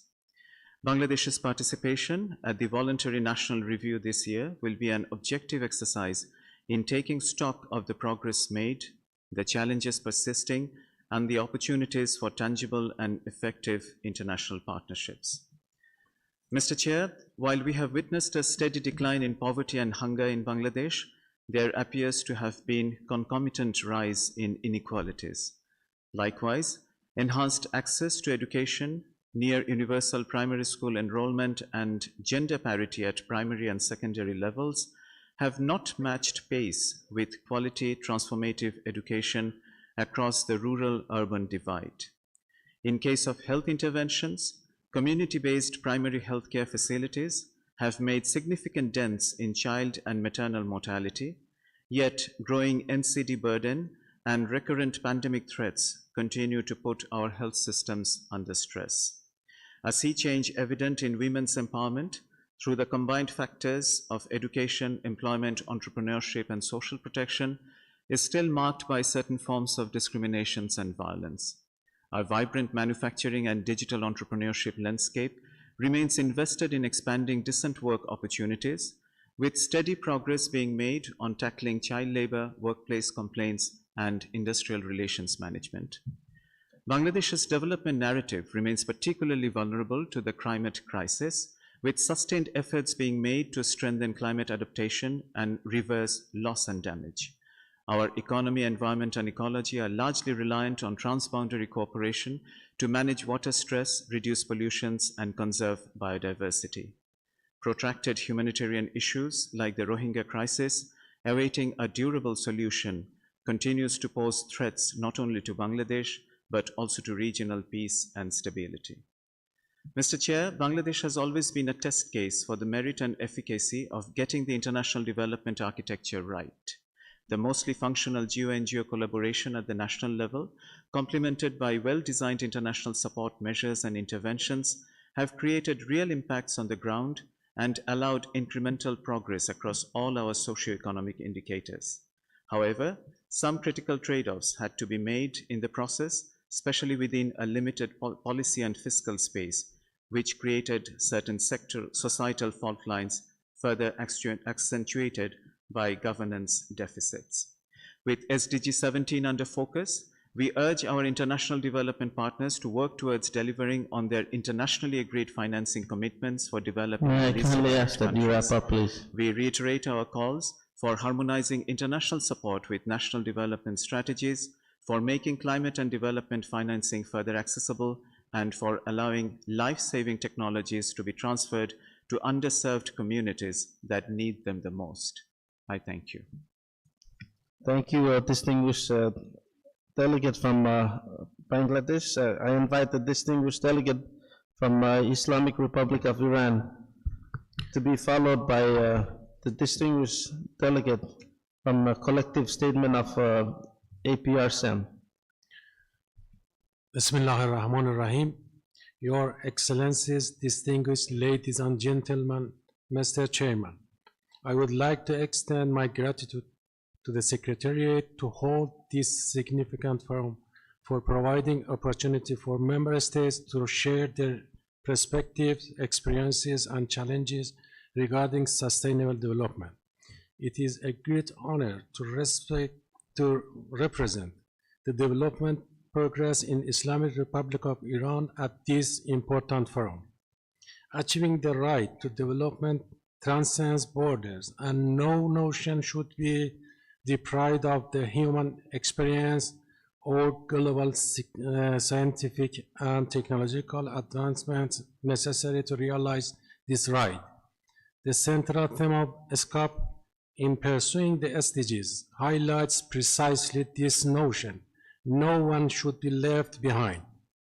In recent years, despite the financial strain of hosting 8 million refugees from other countries, Iran has made significant efforts toward development by leveraging its national and local capacities. In health and well-being, we provided universal healthcare access for 85 million people through the health reform plan and universal insurance coverage. There has been a 50% reduction in maternal mortality in Iran, around 95% vaccination coverage for children against communicable diseases. In women empowering, Iran has significant increase in the percentage of educated women in the active population, financing and small marketing for female heads of household that will be continued in national development plans. Regarding women's representation in the parliament, political activities in Iran's government, there is a significant increase in the number of official posts occupied by women in the country. In the economic growth, a large number of knowledge-based companies have been established in Iran, resulted to creation of jobs for educated young people. Developmental interventions such as wage and social insurance subsidy in the labor market and financing SMEs by the government led to a decrease in unemployment rate, in particular in deprived and rural areas. Doing business has been promoted through improvement and reform in the regulations and establishment of national licensing portal. In terms of life underwater, there has been restoration of around 1,500 hectares of marine ecosystems in the Persian Gulf and the Caspian Sea. Remarkable reduction has been in overfishing. Kindly ask that you please wrap up. Remarkable has been in overfishing in recent years, and also appropriate activities has been done reduction of marine pollution. Mr. Chairman, unilateral coercive measures, including sanctions, have a detrimental impact on population and hinder international trade and cooperation with Iran. We urge ESCAP and its member states to fulfill their humanitarian and ethical obligations for immediate removal of USMs. As the Persian poet Sadi wisely said, human beings are members of a whole, in creation of one essence and soul. If one member is afflicted with pain, other members uneasy will remain. Despite facing numerous challenges, Iran is trying to pursue sustainable development through innovative approaches and Thank you very much, Delegate from distinguished delegate from the Islamic Republic of Iran.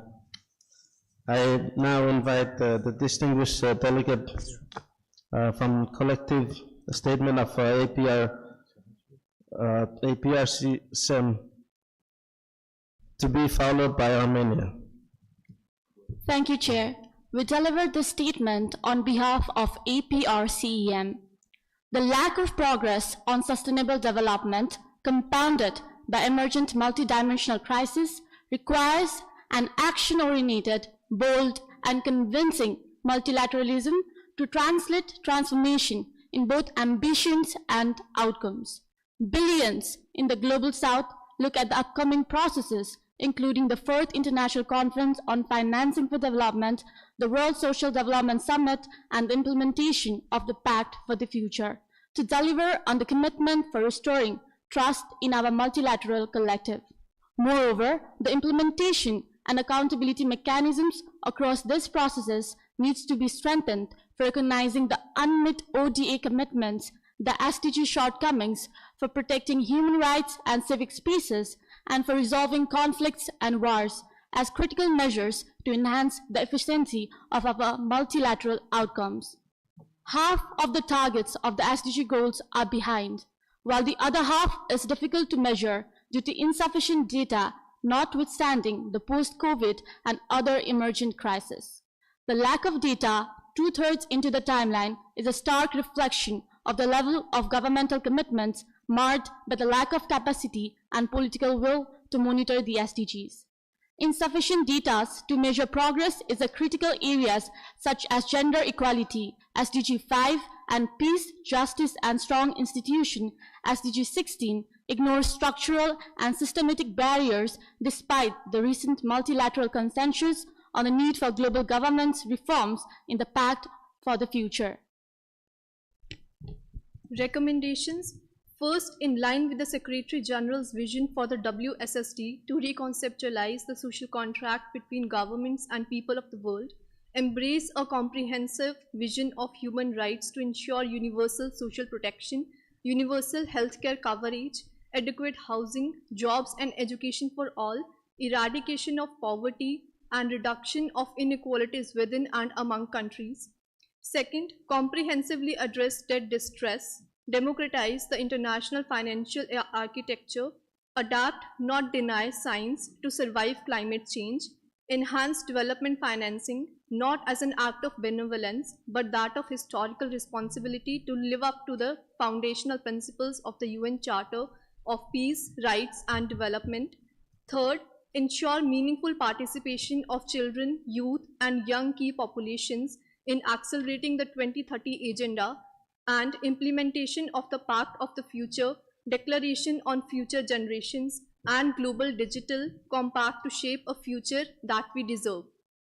Excellencies, I urge you as a young person to adopt development justice now with bravery and conviction to ensure that you do not leave our generations of the future behind by adopting approaches that prioritize people and the planet over profits.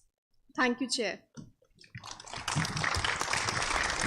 Thank you very much to the delegates of collective statement of APRCM. I invite the distinguished delegate from Armenia to be followed by a distinguished delegate representative of the APRCM Workers and Trade Union constituency. Thank you, Chair, for giving me the floor. It is my pleasure to deliver a statement on behalf of Armenia to share our vision on the role of the Pact for the Future and the impact it can have on the accelerated implementation of 2030 agenda to leave no one behind. The implementation of the SDGs was already lagging behind well before the COVID, which exposed all the shortcomings and gaps in the global development agenda and displayed the vulnerabilities of developing countries, in particular countries in special situations. Hence, the Secretary General's initiatives under our common agenda were timely and provide necessary impetus to rethink the global multilateral system with a more people-centric perspective. The Pact for the Future and its annexes is an important achievement to complement the 2030 Agenda and lay ground for post-2030 actions. We need stronger global solidarity and cooperation at international, regional, and national levels to fulfill our obligations under the Pacts towards the global transformation. Armenia strongly supports the approach envisaged in the Pact that the three pillars of the UN, namely sustainable development, peace and security, and human rights, are equally important, interlinked, and mutually reinforcing. The Pact reiterates the imperative of promotion of human rights as a key prerequisite for maintenance of international peace and security and advancing 2030 Agenda. Ladies and gentlemen, Armenia supports the Global Digital Compact, which shape a framework for advancing international cooperation through utilizing the potential of ICT and innovation for the benefit of future generations. New technologies create immense opportunities to address many pressing challenges such as climate change, threat facilitation, public governance, to name a few. At the same time, the world is still facing a digital divide, highlighting the inequalities between developed and developing countries, in particular in the field of AI. Armenia welcomes the process within the UNGA to establish the scientific panel on AI and global dialogue on AI governance as agreed under the GDC. In this context, we believe that regional cooperation in Asia Pacific can contribute to this process and later on to the functioning of the panel and the dialogue. Armenia also strongly supports the call made in the Declaration for Future Generations to leverage science, data, statistics, and strategic foresight to ensure long-term thinking and planning, and to develop and implement sustainable practices and the institutional reforms necessary to ensure evidence-based decision-making. In this regard, we would like to highlight the role of the newly established Youth Office, another initiative driven from our common agenda. We believe that the office has capabilities to foster dialogue between generations and make youth's voice louder. There is a need to utilize a potential of the office at the regional level to promote meaningful engagement of young people from Asia Pacific in global processes. Ladies and gentlemen, once again, let me reiterate Armenia's full commitment towards the Pact of the Future and express our readiness to engage constructively in the relevant processes for a brighter future. I thank you. Thank you, distinguished delegate from Armenia. I invite the distinguished delegate from representative of APRSM workers trade union constituency to be followed by distinguished delegate from local authorities, Major Group Asia Pacific Local Government Coordinating Body. Thank you, Mr. Chair. We are Jean and Chandrasekhar, representing the Workers and Trade Unions constituency of the APRSM. By endorsing the Pact of the Future, member states pledge to turbocharge the SDGs and the Paris Agreement on Climate Change. Both contain commitments to respect labor rights and transition to a more just and equitable economy. Both are being ignored. Instead, attacks on trade union rights and existing labor laws are turbocharging inequality, often because of the desire to turbocharge privatization and corporate profits. Large democracies have introduced laws that contravene labor standards and constitutional guarantees. Digitalization, heralded as a turbocharger of the Pact, can turbo boost inequalities if big tech determines the future of the digital economy. Climate change is turbocharged by the continued expansion of fossil fuels amidst an unjust energy transition.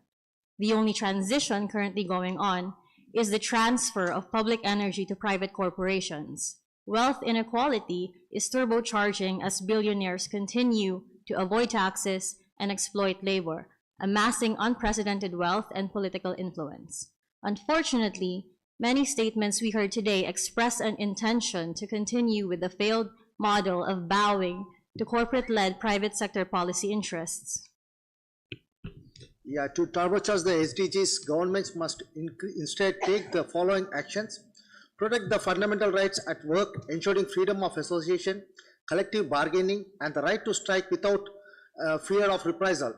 Develop national employment policies to create unionized public and decent jobs, including in care and green sector, and end precarious work. Strengthen the social protection system to cover informal, migrant, platform, and unpaid care workers, where women and the youth are overrepresented, and protect them from climate change impacts. Ensure an equitable and just transition that is inclusive and work-centered. Implement just transition programs that focus on building community-led public renewable, reversing the trend of privatizing public energy, and gender-based and other types of discrimination in the world of work, including in the digital and care economics. Uphold the role of social dialogue with trade unions as a governance tool for democratic multilateralism, challenge neo-colonial dynamics in the international financial architecture through debt justice, tax justice, and reforming the Bretton Woods institutions. SDGs will be turbocharged when workers, people, and the planet are at the center of the Pact of the Future implementation. And development justice is now being demanded. Thank you. Thank you, distinguished delegates from APRSM. I invite the distinguished delegate from local authorities major group Asia Pacific Local Government Coordinating Body to be followed by the distinguished delegate from International Science Council.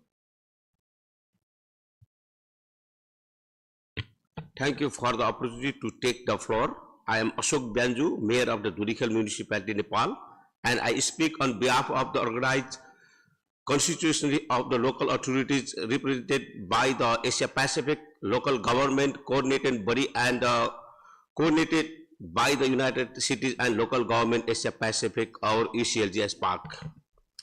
This year we organized the second local and the regional government assembly in the APFSD. It was joined with the regional workshop for the voluntary national review of UN ESCAP. Featuring the dedicated session, the enabling dialogue between national and local governments on the synergy between the voluntary national review and the voluntary local review. We reiterated again the localization in crucial to the achieving the SDG as the initiative positively impact people daily lives. Interoperable data management system and localized indicator are integral to the evidence-based planning, monitoring, and evaluation of the progress on the SDG. Local and regional government strive to the delivery public service and elegant with the SDG and the National Development Framework. With only 5 years remaining until 2023, we emphasize the pressing need to support local and regional government by the strengthening multi-level partnership that foster dialogue, coordination, and shared responsibility. Enhancing thus partnership is critical for the reinforcement local capacity in the face of the rapid urbanization and climate change, ensuring policy and mobilization resource and more effectively to bridge financial gap and accelerated sustainable development. All the SDG may be off track for the Asia Pacific region, but we can still make a differences.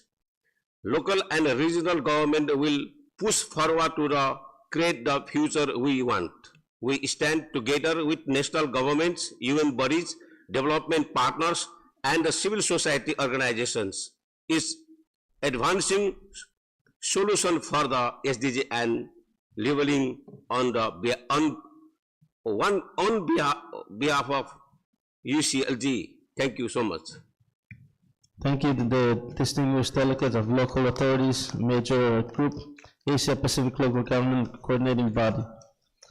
I now invite the distinguished delegate from the International Science Council to be followed by distinguished delegate representative of APRSM Women Constituency. The scientific community is committed to advancing inclusive science and evidence-based solutions for sustainability. If we are to not leave anyone behind, there is a new need for a new way of doing science. The International Science Council has developed a new mission-led science model that rethinks how research is conceived, conducted, and applied, called Science Missions for Sustainability. Future Earth Asia, a science research and innovation network dedicated to a just, sustainable, and equitable world, is leading the Asia Science Mission for Sustainability in a proud partnership with the International Science Council Regional Focal Point for Asia and the Pacific. Together with partners, the Asia Pacific Network, the Research Institute for Humanity and Nature, Australian National University, we are bringing leading researchers, policymakers, and societal stakeholders to create meaningful, actionable pathways to sustainability across the Asian communities. This critical work is supported by the Australian Academy of Science and Australian Department of Science and Industry. The Asia Science Mission aims to improve outcomes currently measured by the SDGs by integrating fragmented data, coordinating existing governance and resources, and improving science policy dialogues, bringing together various actors to co-produce solutions that address landscape-scale challenges in the local context. We are taking the strengths and expertise that exist across our network to generate shared knowledge, disruptive thinking, and bold experimentation based on real-world demand. Our science mission will aim to integrate not just the natural sciences and social sciences, but humanities and the arts, indigenous and local knowledge, business entrepreneurship, and policy insights, drawing on the unique Asian Pacific philosophies and cultural traditions. Our approach will be deeply contextual, embracing Asia's diverse specificities while leveraging the region's strengths in technological innovation to drive transformative solutions. We are looking to launch demonstration projects in critical sustainability hotspots addressing climate change, water security, human and ecosystem health from the middle of this year, which will serve as a proof of concept to demonstrate that science, shaped by collaboration and inclusivity, can deliver impact on the ground. The Asian Science Mission is seeking partners for research, funding, and implementation who are working here in Asia. We are particularly interested in key collaborators and projects that focus on indigenous, environmental, social grassroots organizations, local, state, or national governments dedicated to improving livelihoods and other sustainability indicators. We are looking for bodies that can coordinate landscape-scale actions, research institutions. We are here. Please come see us at the International Science Council booth located on level 1 near the escalator, and look for the Asia Science Mission. We are at the critical turning point. The slow progress and sustainability challenges reminds us of the urgency to think big and to act boldly. The global science community is ready to meet this moment, but we cannot do it alone. We need forward-thinking partners and funders willing to embrace innovation kindly and power asking that this you wrap ambitious up. mission-driven approach. Thank you very much. Thank you very much, distinguished delegate, International Science Council. I invite the distinguished delegate from representative of APRSM Women Constituency to be followed by the distinguished delegate, Institute for Global Environment Strategies. Thank you, Chair. I am delivering this statement on behalf of the APRSM Women Constituency. We recognize the need to strengthen digital cooperation and harness the potential of science, technology, and innovation. However, there is a need to build a democratic, rule-based governance regime that can rein in big tech corporations and cryptocurrency operations and rethink digital platforms and AI-supported production models that reinforce gender and racial biases, exploitation, inequalities, and aggravate environmental impacts. When it comes to financing, the fourth Financing for Development Conference is expected to reinforce and renew commitments and existing efforts to achieve the SDGs. However, its current framing lacks coherence with the realities on the ground. The business-as-usual neoliberal approach continues to reinforce policies that perpetuate systemic barriers, undermining women's human rights and development requirements. Glaring gaps in financing in developing countries need to be addressed through debt cancellation, and end to IFI-imposed structural conditionalities, and structural and financial climate reparations that are separate from ODA, ensuring that financing does not rely on private sector mechanisms that have captured our economies. Concretely, we urge governments to adopt the UN Tax Convention to create a multilateral framework for addressing tax avoidance, profit shifting, and trade mispricing. We need this to finance public investments for public goods and essential services to healthcare, education, universal health, and social protection, pensions, and early childhood care and education to ensure gender equality and the realization of women's human rights. Finally, the Pact for the Future also talks about international peace and security. But there will be no peace and inclusive development when the military expenditure continues to divert resources away from social and sustainable development spending. To turbocharge SDG acceleration, we need development justice, an alternative model of development that centers on and respects human rights and people's right to development, a future of global equity, ecological sustainability, of social and gender justice, and genuine peace. Thank you, Chair.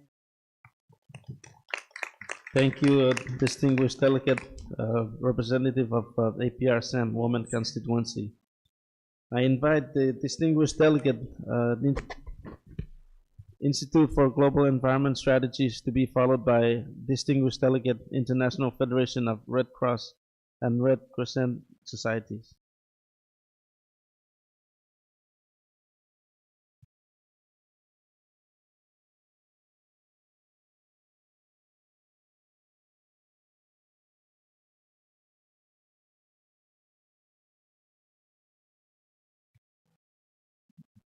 So, may I ask that we move on to the next speaker, the distinguished delegate, International Federation of Red Cross and Red Crescent Societies. Thank you, Chair. Thank you for the opportunity to speak on behalf of the International Red Cross and Red Crescent movement, consisting of 191 national societies, 17 million community-based volunteers, along with the International Federation of Red Cross and Red Crescent Societies and the International Committee of the Red Cross. The Asia-Pacific region has made significant progress in advancing good health and well-being. However, challenges persist, including unequal access to healthcare, workforce shortages, insufficient emergency preparedness for emerging health threats, and violence against healthcare in armed conflict. The COVID-19 pandemic exposed vulnerabilities in health systems, economies, and social structures, underscoring the urgent need for strengthened pandemic preparedness to safeguard lives and livelihoods. The Red Cross and Red Crescent movement remains committed to building resilient and inclusive health systems. Through our extensive volunteer network, we work in some of the most vulnerable and hard-to-reach communities. We ensure that health services are not only available but also accessible to those most at risk, including migrants, displaced populations, people affected by armed conflict. As climate change exacerbates health risks and disasters become more frequent, we must all invest in sustainable, community-driven health solutions that prioritize prevention, preparedness, and universal access. Health is a fundamental human right, and achieving universal health coverage is essential to ensuring that all individuals can safely access the care they need without financial hardship. People in conflict-affected settings must not be left behind in these policies and implementation. The protection of healthcare is a building block of humanity. Anyone who is wounded or sick deserves to be cared for, and that those caring for them must have protection. We urge states to uphold their legal obligations under international humanitarian law and implement concrete measures to prevent or mitigate the impact of violence against healthcare, ensuring that health personnel, patients, medical services, and facilities are protected and respected. Mental health is also an integral part of overall health and well-being. IFRC's last World Disaster Report underscores the profound mental health impacts of recent global crises. In the context of the COVID-19 pandemic, mental health services were disrupted in 93% of countries worldwide. Armed conflict, disasters, and emergencies expose individuals to extreme distress, whether through loss, violence, trauma, or displacement. Red Cross and Red Crescent societies and ICRC provide a wide range of mental health and psychosocial support services, from basic psychological support to specialised care. We urge all stakeholders to integrate these into health and humanitarian responses, recognising importance in building resilient communities. The Red Cross and Red Crescent movement will continue to advocate for policies and practices that promote health, equity, support vulnerable populations, and foster sustainable development. We call upon governments, civil society and international organisations to prioritise investments in inclusive, equitable and climate resilient health systems that uphold dignity, safety and care for all. Thank you. Thank you, distinguished representative of International Federation of Red Cross and Red Crescent Societies.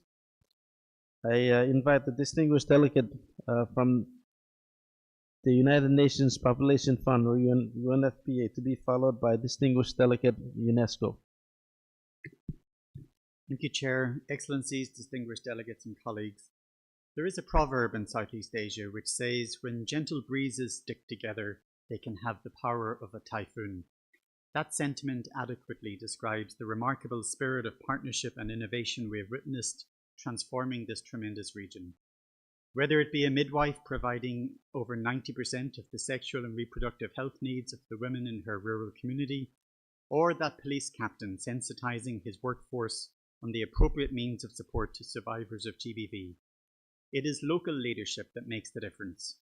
And that leadership is all the more powerful and catalytic when it is underpinned by a solid platform of national ownership, sound policy based on robust data, and targeted cross-cutting investments. These are the simple yet key ingredients to what will sustain the region's advancements in education, employment, and healthcare. As this forum gathers to ponder the coming final 5 years of Agenda 2030, we must take solace in this progress across SDGs 3, 5, 8, and 17. Yet, we must also pause for honest reflection. We are confronted with the harsh reality that deep-rooted inequalities persist, many worsened by climate change and conflict. And these inequalities are deepening within countries more than among them, especially LDCs, but by no means not only. Gender disparities persist beyond health. Unemployment rates and workplace discrimination for young women remains high, and women continue to face barriers to political representation. The horrors of GBV continue, while technology-facilitated GBV remains the greatest threat to that young girl's future. These challenges are exacerbated by a lack of comprehensive data, oftentimes masking the true levels of human suffering. Improving data collection systems is therefore essential for designing evidence-based demographic programs that address the unique needs of diverse populations and ensuring equitable outcomes. Adopting a cross-sectoral approach, strengthening partnerships across all stakeholders to ensure women's empowerment is integral to sustainable development. Implementation of such approaches is a force multiplier. Empowering women and girls reduces inequalities and drives economic growth. It raises education levels, which in turn fosters poverty reduction and supports decent work opportunities. Investing in women and girls truly is an economic smart choice. Similarly, investing in a care economy and harnessing the silver demographic dividend can not only drive GDP growth, but also responds to our demographic realities. Dear friends, at a time when politics and disinformation threaten the rights of women and girls, the disabled, the most marginalized, we must not relent on our efforts. We must draw strength from what we know works, and we must stick to what common sense and decency have shown us to be right. UNFPA is resolute in its dedication to advancing these efforts. History, Mr. Chair, reassures us that when a woman is given the opportunity to thrive, she doesn't just transform her own life, she sparks positive change for her community and nation, propelling all of us toward a more sustainable and equitable future. Thank you. Thank you, distinguished representative of the UNFPA. I invite the distinguished delegate from UNESCO to be followed by the distinguished delegate representative of APRSM, Persons with Disability Constituency. Thank you, Mr. Chair. Excellencies, distinguished guests, distinguished delegates, I'm delighted to join you today. As global challenges grow more complex, advancing science and evidence-based solutions has never been more urgent. Together, we must ensure no one is left behind. I would like to share 3 ways UNESCO can work with you to advance this agenda in 2025. First, on governing emerging technologies. In June, Thailand will host the third UNESCO Global Forum on the Ethics of AI, the first in the Asia Pacific. Governments, civil society, and businesses will come together to shape solutions to one of the defining challenges of our time. Why does it matter? Emerging technology hold immense promises for accelerating SDG progress, but also risk deepening inequalities. AI and neurotechnology are evolving faster than governance can keep up, widening digital divides, fueling disinformation, and eroding trust. The Global Forum will ensure that all voices, including sites and LDCs, help shape truly inclusive solutions. We must work together to prevent AI governance from repeating the mistakes of climate policy, where those most impacted have the least influence. Second, harnessing culture as a driver of development. Asia-Pacific is renowned for its rich and diverse cultural heritage. Yet, for too long, culture has been treated as separate from development. That is changing. For the first time, the Pact for the Future includes a standalone commitment to culture, recognizing its role in economic growth, resilience, and peace. This reflects a shift in global thinking, one that many of you helped shape. Early this month, at the Regional Consultation for Mondia Cult, member states called for culture to become a dedicated goal in the post-2030 agenda, a milestone for multilateral action. Third and last, education as the foundation of all progress. Even before COVID-19, 128 million children in Asia-Pacific were out of school. Today, the learning crisis is worsening. This is a challenge we must tackle together. UNESCO supports member states by strengthening policies, mobilizing resources, and driving innovations, including through our recently launched issue-based coalition on digital transformation. Our aim is to make quality education and lifelong learning accessible to all. From AI governance to education, from media literacy to cultural policy, UNESCO mandates has never been more relevant. But we cannot do it alone. Multilateralism must stand strong. We look forward to working with all of you to keep science, culture, and education at the heart of sustainable development. Thank you. Thank you, distinguished delegate from UNESCO. I invite the distinguished delegate, representative of APRSM Persons with Disabilities Constituency, to be followed by distinguished delegate from International Organization for Migration. Mr. Chair, ladies and gentlemen, Your Excellencies, the Asia-Pacific region accounts for 60% of the world's population. The region is home to about 690 million people with disabilities, or 1 in every 6 persons.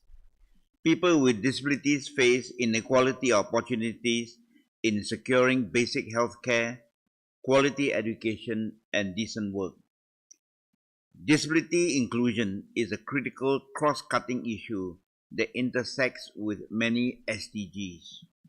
The Asia-Pacific region faces significant health disparities due to systemic barriers in healthcare access and quality. To align with SDG 3, we urge member states and health sector stakeholders to prioritize disability-inclusive health policies and universal health coverage. To enhance advancement of SDG 3, member states should strengthen community-based medical and rehabilitation models and secure equitable health financing. To advance gender equality within SDG 5, we are calling for comprehensive sexual, reproductive, and health rights, strengthened legal frameworks to protect women with disabilities from violence, and promotion of inclusion of women with disabilities in leadership and decision-making roles. We look up to member states to remain firm on the principle, nothing about us without us.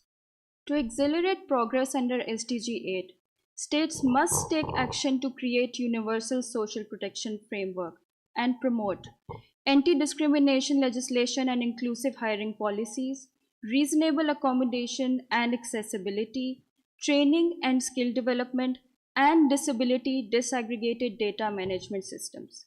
Accessibility is fundamental to the inclusion of people with disabilities as stated in the Pact for the Future. To cultivate greater collaborations and partnerships under SDG 17, we urge all state members to proactively involve people with disabilities and their organizations at all decision-making levels. The regional implementation of Pact for the Future will be incomplete without this inclusion. Disability inclusion is not an afterthought, and people with disabilities are fundamental contributors and partners of development. Truly inclusive nations leave no one behind. Thank you, Chair. Thank you to the distinguished delegates, representative of APRSM persons with disabilities. I now invite the distinguished delegate, International Organization for Migration, to be followed by the distinguished delegate from World Benchmarking Alliance.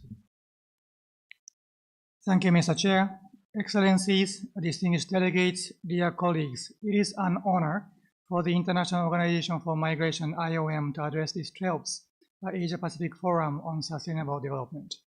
Last September, world leaders adopted the Pact for the Future in New York, committing to maximize the positive contribution of migration to the sustainable development and strengthen international partnerships in global cooperation for safe, orderly, and regular migration.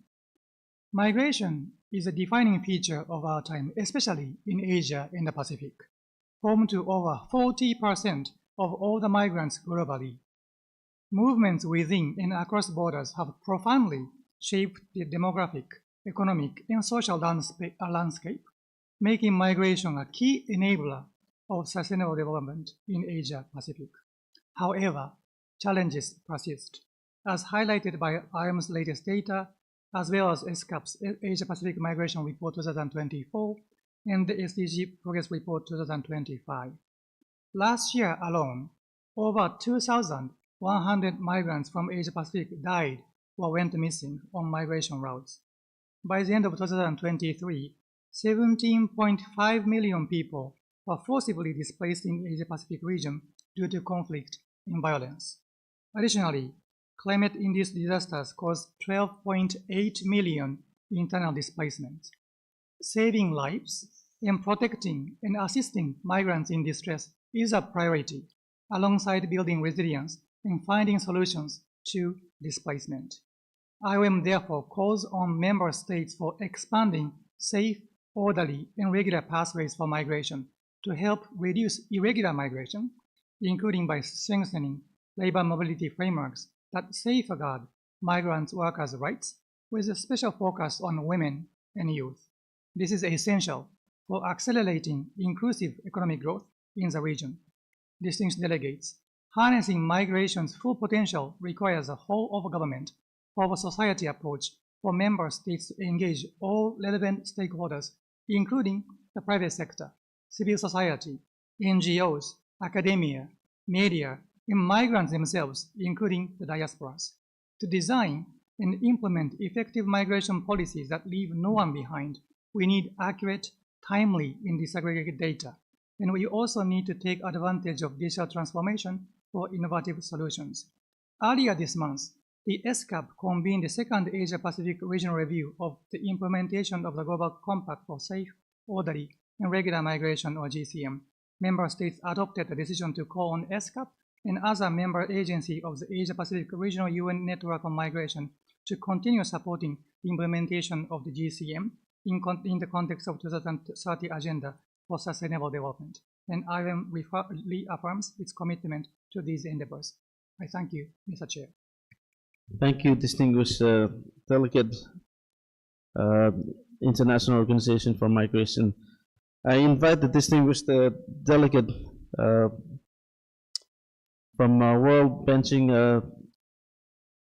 Benchmarking Alliance to be followed by distinguished delegate UNHCR.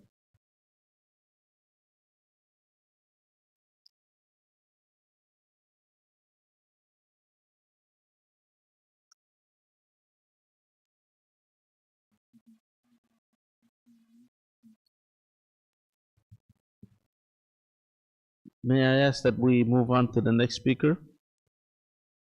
The distinguished delegate from UNHCR, to be followed by a distinguished delegate from Food and Agriculture Organization. Mr. Chair, Excellencies, distinguished delegates, on behalf of UNHCR, the UN Refugee Agency, I welcome this year's focus on sustainable, inclusive, and evidence-based solutions for sustainable development. UNHCR is committed to working with governments, donors, and partners to leave no one behind, including people forced to flee their homes because of conflict and persecution. Across the region, there are nearly 16 million forcibly displaced and stateless people who face challenges every day. Many live on the periphery of society, invisible, voiceless, and trapped in lives in limbo.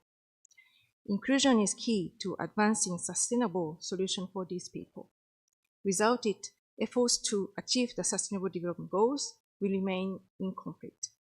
To advance evidence-based solutions, it is essential that SDG indicators are disaggregated for forcibly displaced and stateless populations.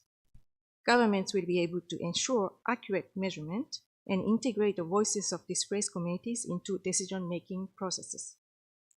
Despite generous gesture by some major refugee hosting countries in the region to enable forcibly displaced people access to their national health systems, in other places, access to health remains strained and fragile. In this context, a strong concerted effort by humanitarian and development partners to support strengthening national health system remains key to leave no one behind. Economic inclusion is especially important. By granting refugees access to labor markets, finance, entrepreneurship, and economic opportunities, we can help them overcome aid dependency, become self-reliant, and contribute to their host communities as workers, employers, taxpayers, and innovators. Investing in refugees paves the way for long-term solutions. We know that peace, stability, and development can drive refugee returns. We also know that when returns take place in a voluntary, safe, and sustainable manner, refugees can also contribute to stabilize their homeland. We have also seen that when given opportunities like resettlement and complementary pathways to third countries, refugees can contribute to economic growth. These solutions can only be achieved through partnerships with governments, donors, UN agencies, development actors, and civil society. Let us work ever more closely together to make sure that refugees, asylum seekers, internally displaced people, and stateless people are not left behind. I thank you, Chair. Thank you very much, the distinguished delegate from UNHCR. I now invite the distinguished delegate from Food and Agriculture Organization to be followed by distinguished delegate ESCAP Sustainable Business Network. Thank you so much, dear Chair. First, allow me to congratulate you on your election and express confidence that under your wise guidance and guidance of our esteemed Vice Chairs, our forum will reach all the objectives that were placed before it.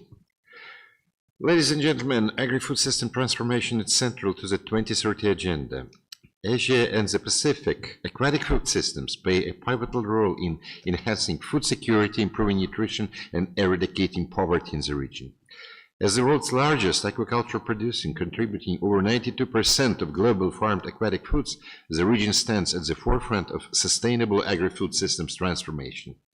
The challenges we are facing are complex and interconnected, as nearly 48% of the global undernourished population resides in Asia-Pacific, with women facing significant disadvantages in resource access.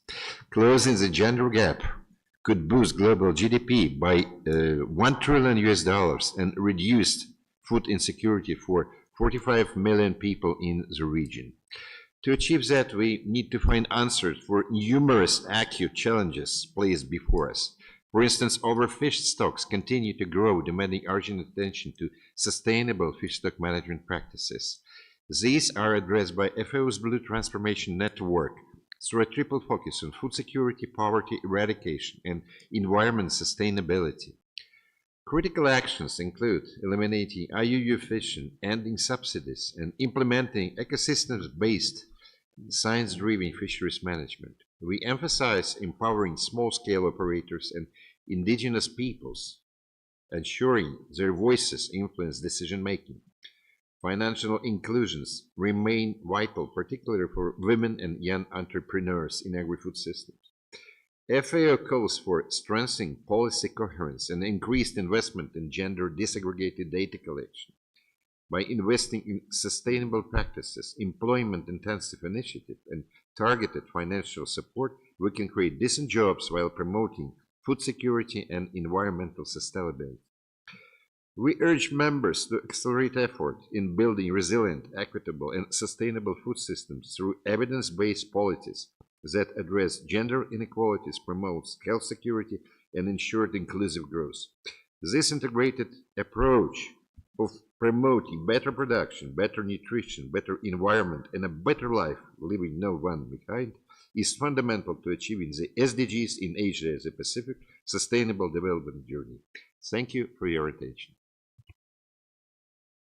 I thank the distinguished delegate from Food and Agriculture Organization.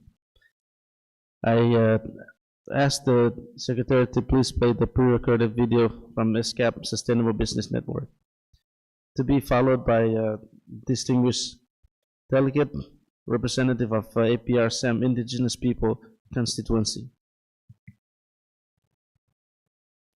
Excellencies, distinguished delegates, the ESCAP Sustainable Business Network, ESBN, represents businesses of the Asia-Pacific region committed to development that is sustainable, creating infrastructure, technology, logistics, goods and services to improve people's lives and to create a more sustainable and inclusive future for all. We are dedicated to working in partnership among businesses, governments, and communities to enable the transformation to a more sustainable and inclusive economy. We will continue to align our business strategies with environmental, social, and governance ESG principles to mobilize and deploy green finance solutions and ESG investment funds, and to continue implementing our Asia-Pacific Green Deal for Business, with our region's businesses working hand in hand with governments and communities to develop new business models that create new and sustainable employment and better outcomes for the environment. Businesses that pledge for the Asia-Pacific Green Deal for Business are encouraged to take specific actions aimed at achieving, first, a zero-carbon, affordable, and resilient green energy system. Second, the development of smart, low-carbon, water-secure, and climate-resilient cities, buildings, and other green infrastructure. Third, the development and deployment of green finance solutions and ESG investment. Fourth, the promotion and facilitation of green innovation. And fifth, the transformation towards green production, consumption, and waste management for a more circular economy. These are the 5 pillars of the Asia-Pacific Green Deal for Business. We must quickly and decisively invest in smarter and green solutions, leveraging from green finance and ESG, green technology, and digital technology developments, including AI, fintech, insurtech, regtech, proptech, and digital assets. We will continue to promote and facilitate the development of young people into sustainability committed green economy professionals and entrepreneurs through businesses' ongoing efforts and investment in training and mentoring our youth to start or transition to green economy jobs and startup opportunities with the required digital technology, green finance, ESG, and entrepreneurship knowledge and skill sets. To achieve the green transformation, we need to make full and synergistic use of digital technology, green finance, and ESG.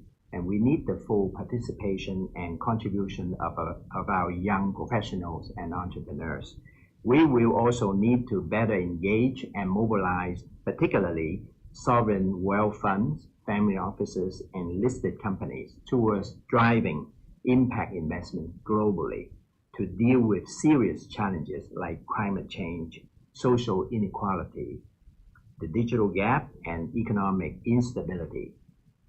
These financial powerhouses' collective efforts can create a powerful and constructive synergy, aligning precious capital with the high purpose of achieving the global goals agreed by world leaders in 2015, the Sustainable Development Goals, SDGs, and the Paris Agreement on Climate Change.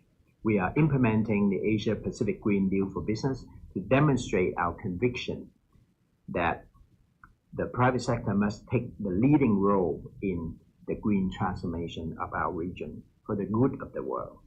In the Asia-Pacific region, we are committed to balancing our development aspirations with our responsibility to protect the earth. The Asia-Pacific Green Deal for Business is all about harnessing and seizing transformational opportunities of a new economy faster and smarter together. We urge businesses to join us in accelerating the implementation of the Asia-Pacific Green Deal for Business to achieve the 2030 Agenda for Sustainable Development. I wish you good health and good business. Thank you. I invite the distinguished delegate, representative of APRSM Indigenous Peoples Constituency, to be followed by another pre-recorded video, Interparliamentary Union. Thank you, Chair. I'm speaking on behalf of Indigenous Peoples Constituency. Indigenous people have been at the forefront of sustainable development since time immemorial. Our indigenous language system, science, and practice are key stewardship of biodiversity and sustainable practice to achieve the ambitious SDGs. We welcome the inclusion of indigenous peoples in Pact of the Future, particularly the recognitions of our knowledge system and rights in Action 32. We value their commitment in Action 55 and strengthen partnership with indigenous people, as well as the specific reference in Commitment 16. However, despite of these commitments, indigenous people continue to experience systematic exclusion in partnership in decision-making, lack of recognitions, access to resource and opportunities. To turbocharge SDG accelerations, we call for, first, full recognitions of indigenous people's rights, ensuring by the UN Declaration on the Rights of Indigenous People, including fundamental rights of FPIC, and self-determination with our meaningful participation in decision-making body and progress. Second, direct access to finance and technology to support indigenous-led solutions aligned with our self-determination development priorities. Third, recognize our integrations of indigenous leadership and indigenous knowledge and science as a key contributor to climate action, biodiversity conservation, and resilient planet. Fourth, robust data aggregation to ensure indigenous people need and contribution are well represented and visible in SDGs, implementations, monitoring, and report. Fifth, guarantee the indigenous people's meaningful participations in digital policies and programs as outlined in the Global Digital Compact and protect our data sovereignty and bridge the digital dives by providing access to affordable, appropriate, and tailored digital literacy program. Indigenous people are not just vulnerable group.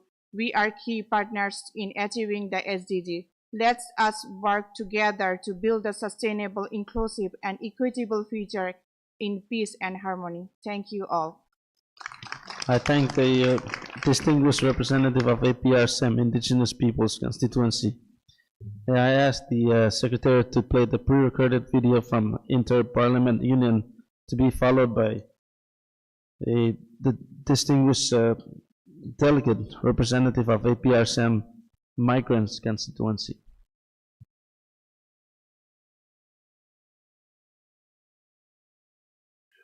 Mr. Chairperson, today we are at a pivotal moment in our journey towards achieving the 2030 Agenda for Sustainable Development.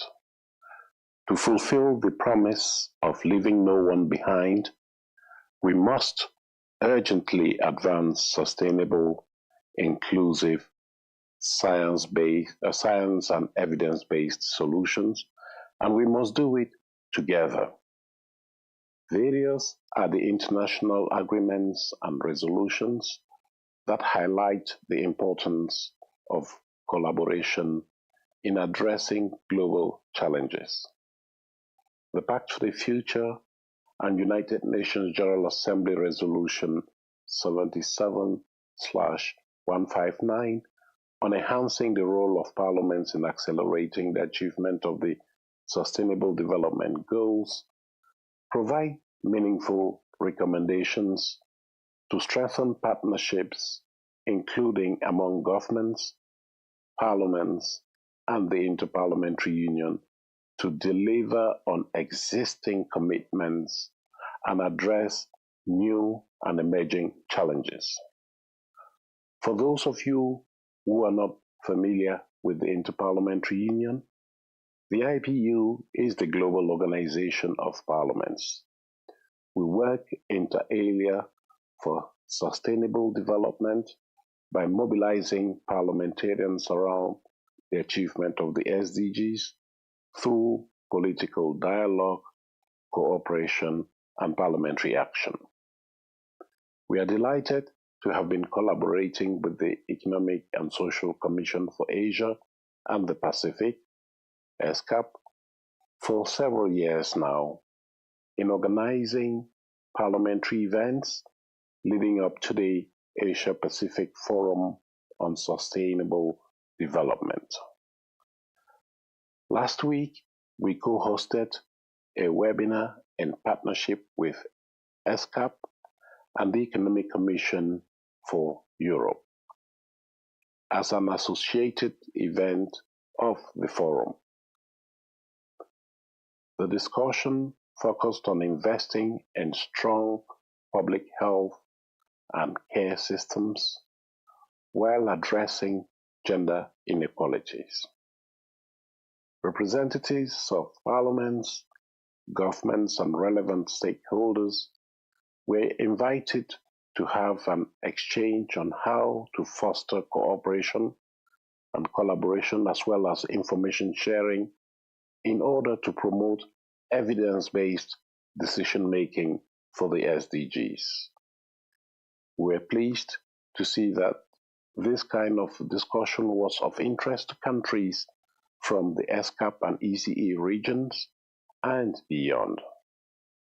All in all, the discussions showed that evidence-based decision-making was and is critical as it ensures that decisions that will affect the society are rooted in reliable and accurate data rather than in assumptions. This approach enhances accountability, transparency, and public trust. Equally important is inclusivity. Inclusive decision-making promotes social cohesion and addresses systemic inequalities by taking into consideration the needs of all. This then fosters oversight and innovation by incorporating different perspectives and strengthens political stability through broader consensus. To enhance these approaches, collaboration among governments, parliaments, civil society, and other relevant stakeholders is essential. Parliamentarians can and must provide an essential contribution to this joint endeavor. As members of the highest representative body of state, parliamentarians are uniquely positioned to create the bridge between institutions and the people and make sure that the needs of all are duly taken into account. As overseers of government action, parliamentarians are duty-bound to help identify problems and seek corrective measures that can help put the SDGs back on track. To that end, they should also be able to take part in the voluntary national reviews, the VNRs. This is something the Interparliamentary Union strongly promotes and consequently conducts an annual survey to monitor the extent and impact of that engagement. Our recommendation is clear. In order to ensure robust parliamentary engagement in the voluntary national reviews as the key accountability mechanism for the SDGs, governments must inform their respective parliaments about their VNR plans and encourage Parliament's contribution from the beginning to the end. Parliamentarians can also shape policy, priorities, and improve legislation to ensure that they effectively contribute to the SDGs implementation. The IPU recently published a toolkit for parliamentarians on SDG-informed legislative scrutiny, which can also be a useful resource for governments, other state institutions involved in policy and legislation design, and the implementation of the SDGs, as well as other stakeholders that interact with parliaments by providing insights and input in decision making. The toolkit offers practical guidance for scrutinizing legislation across its life cycle through an SDG lens, also thanks to the collection of data and engagement with relevant stakeholders inside and outside Parliament.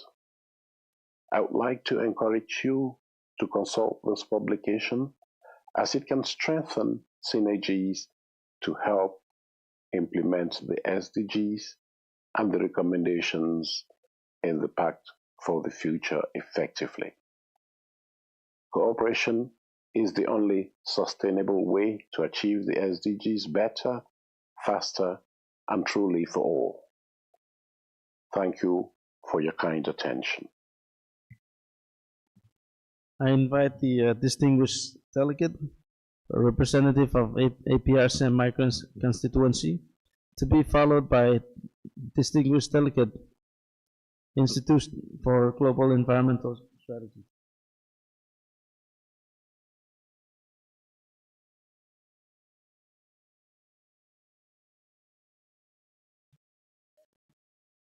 Good afternoon, Chair and everyone.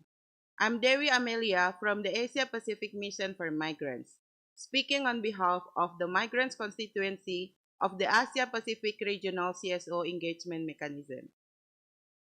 The current development model favors a neoliberal framework that has increased and continues the increase in inequalities and poverty, resulted in conflicts, and worsened the climate crisis, all happening more in developing countries in the Asia Pacific. With the overlapping consequences of this, many people are forced to migrate as workers, refugees, and asylum seekers with the hope of finding better opportunities away from home. The Pact for the Future touts migration as an instrument for sustainable development and is claimed to be turbocharge sectors and industries in home and in destination countries. However, it lacks the analysis and the commitment to address the root causes of migration and displacement. The dominance of neoliberal policies and practices, Many are facing the reality of increasing exploitation, trafficking, abuse, and gender-based violence, illegal recruitment, labor rights violations, terrorist tagging, and discrimination. With the impacts of conflicts and climate change, refugee women, children, and elders are disproportionately affected. Many times they are faced with discriminatory government policies, bare minimum social protection, lack of employment opportunities, and limited freedom and space to organize. It is now high time to accelerate migrant-centered solutions beyond the pact and the Global Compact for safe and orderly and regular migration to the woes brought about by the current migration regime. We urge government to address the root causes of migration, meaning to finally resolve the deep-rooted impacts of neoliberal economic policies that also reinforce conflicts and the climate crisis. We also urge you to address all forms of exploitation and discrimination faced by migrants and refugees and ensure access to justice, social protection, meaningful participation in policy spaces, and respect for their rights to organize. Finally, we demand governments and the UN to end the narrative of touting migration as a development instrument. Migrants and refugees are people with human rights, not commodities to feed corporation and national development. Thank you. Thank you very much, distinguished delegate, representative of the APRSM migrant constituency. That is our final speaker for today. Are there any other delegates who wish to take the floor?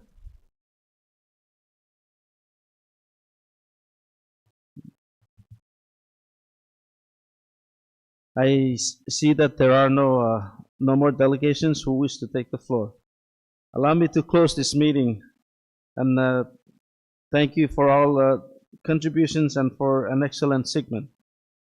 Before we close, I would like to remind all delegates that the launch of the SDG Partnership Report on the topic of delivering a just transition, advancing decent work, gender equality, and social protection, jointly developed by ESCAP, ADB, and UNDP, will be held in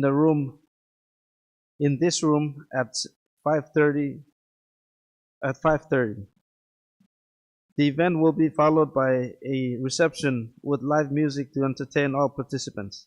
I encourage all distinguished delegates to stay and join the lounge and reception.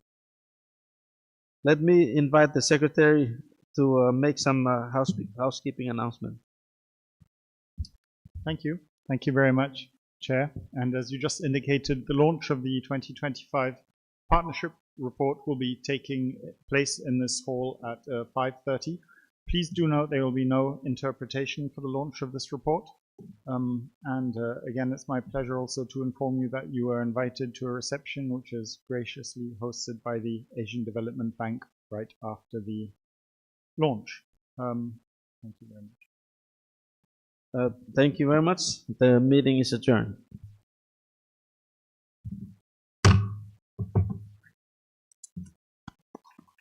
Thank you. Good job. Good. We prepare for all eventualities and nothing happens.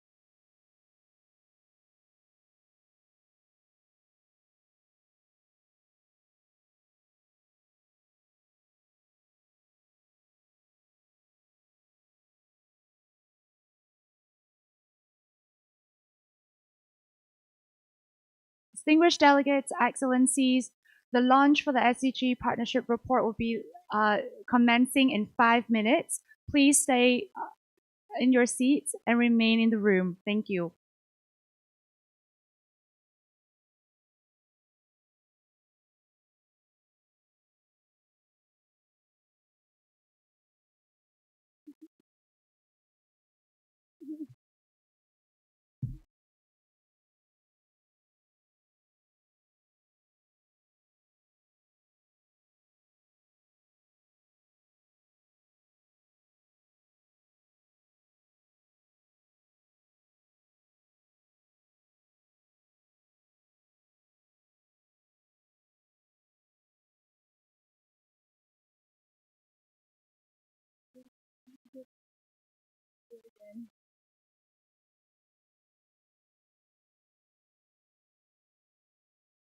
Distinguished delegates, excellencies, the launch for the SDG report will be commencing in 5 minutes. We invite you to stay in the room for the launch. Thank you.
Good evening, everyone. We'll be starting our panel discussion, the launch of the report, very soon. Could I ask everyone to take their seats?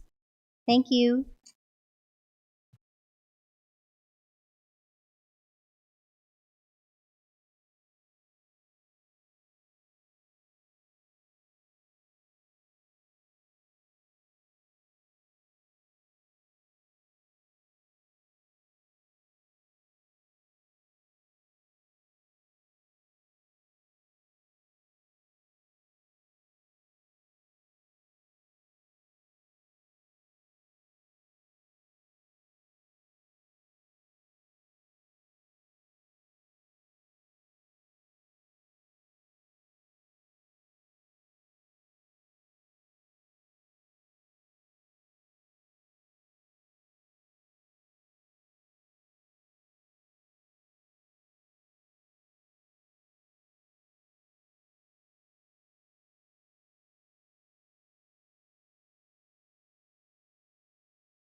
Good evening, Executive Secretary Alice Jabana and distinguished guests.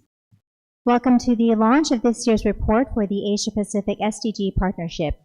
I'm Sandra Han Utsaha, or Sandy. I'm an English news presenter here in Thailand, and I'm thrilled to be your facilitator. The long-standing partnership between ESCAP, ADB, and UNDP is a vital platform for delivering knowledge and fostering dialogue to support the effective implementation of the SDGs in our region. This year's report is titled Delivering a Just Transition, Advancing Decent Work, Gender Equality, and Social Protection in the Workforce. It delves into the implications of green and blue transitions of the workforce.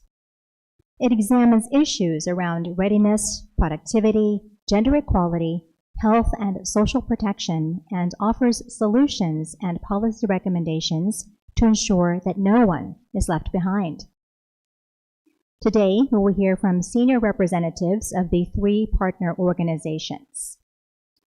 We are honored to have with us Ms. Armida Salcia Alice Jabana, Undersecretary General of the United Nations and Executive Secretary of ESCAP, to give the opening remarks.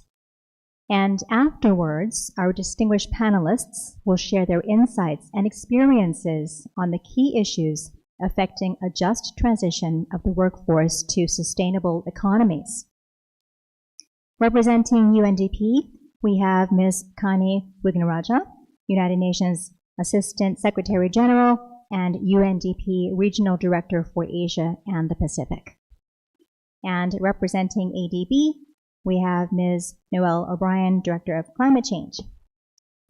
We're also privileged to welcome 2 expert speakers, Ms. Cynthia McDougall, Senior Research Fellow for Asia at the Stockholm Environment Institute, and also Mr. David Simmons, Chief Strategy, Sustainability, and Governance Officer at CLP Holdings Limited and Chair of the ESBN Task Force on Energy Transition.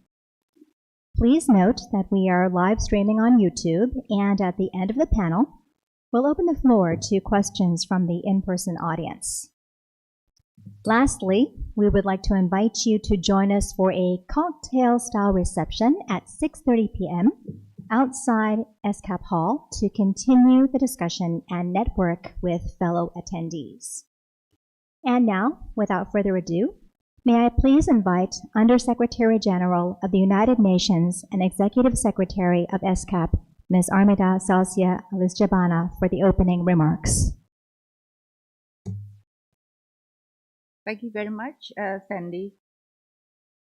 Excellencies, distinguished participants, colleagues, friends, it is my pleasure to welcome you to the launch of this year's SDG Partnership Report. This is a long-standing collaboration between ESCAP, ADB, as well as UNDP. I would like to extend my sincerest appreciation to our partners for their dedication to producing this report to drive knowledge building and inform policy making. If you recall, last year's report examined the nexus between climate change, poverty, and hunger, showing how climate change exacerbates food insecurity, undermines labor productivity, and forces displacement, disproportionately affecting those who are at risk. This year's report builds on this idea, focusing on the transition to green and blue economies as a necessary step to address climate change while advancing sustainable development. However, this transition must be fair and inclusive, ensuring decent work opportunities and leaving no one behind, which is called a just transition. A just transition has the potential to generate millions of new jobs, while addressing the risk of disruption to employment and livelihoods, particularly for workers in carbon-intensive industries, the informal sector, and those lacking social protection. This report collects more than 50 examples of potential solutions and good practices being implemented by countries, showcasing how a just transition to green and blue economies can be pursued on many fronts. At the core of these good practices lies several policy considerations fundamental to make this transition just and sustainable. First is that the workforce and skills development must be a priority. Preparing the workforce for emerging green and blue sectors begins with accurately forecasting labor market needs and identifying critical skills gaps. It then requires laying out the right skills development programs together with upgraded curricula, modernized training facilities, and more qualified trainers. Equally important is ensuring that training programs are accessible to all, including women, informal workers, and marginalized groups, so that no one is left behind. Secondly, stronger social protection systems are needed to mitigate the risk of transition and ensure access to essential services, for example, healthcare, reskilling opportunities, and occupational safety. With nearly half of the region's population lacking social protection, expanding coverage, including for informal workers and those in transitional sectors, through a mix of schemes, such as unemployment benefits and universal health care, will be key to building resilience and protecting livelihoods. And thirdly, gender equality must be at the core of this transition.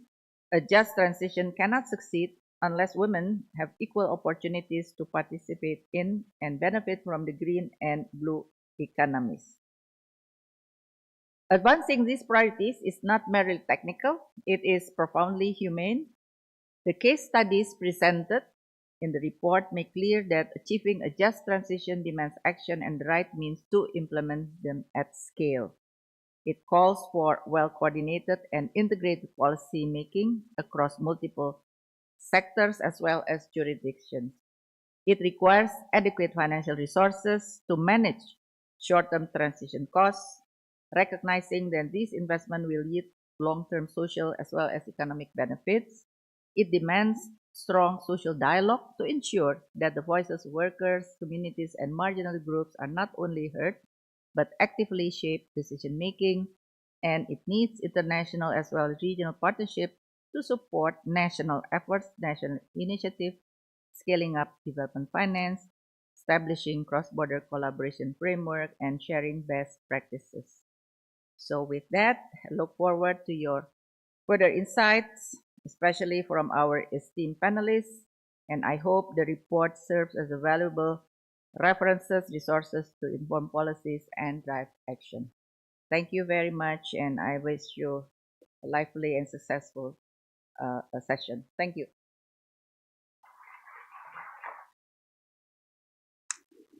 Thank you, Executive Secretary Alice Jabana.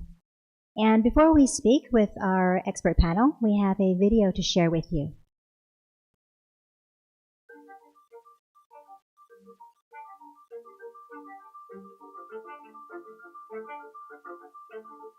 The Asia-Pacific region emits around 60% of the global greenhouse gas emissions. Over 50% of the world's material footprint originates in the region.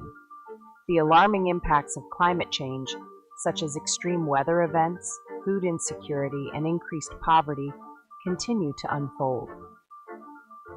These impacts disproportionately affect vulnerable populations, the poor, remote and indigenous communities, and women and children, among others. Additionally, hundreds of millions of workers in the region depend on natural systems for their livelihoods, making them highly vulnerable to the impacts of climate change. A transition to green and blue economies could mitigate these impacts while generating millions of new jobs across the region. However, for those currently dependent on carbon and resource-intensive sectors, there will be livelihood disruptions and workforce challenges to overcome.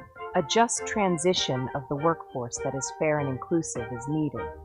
This requires solutions and enhanced policies that focus on upskilling the workforce, that promote the inclusion of women, informal workers, migrants, and other vulnerable populations into the workforce, and transition-ready social protection systems that ensure income security and improve access to climate-resilient health services. With the right policies, solutions, and commitment, the Asia-Pacific region can accelerate a just transition that delivers environmental sustainability, reduces inequalities, and improves livelihoods while leaving no one behind.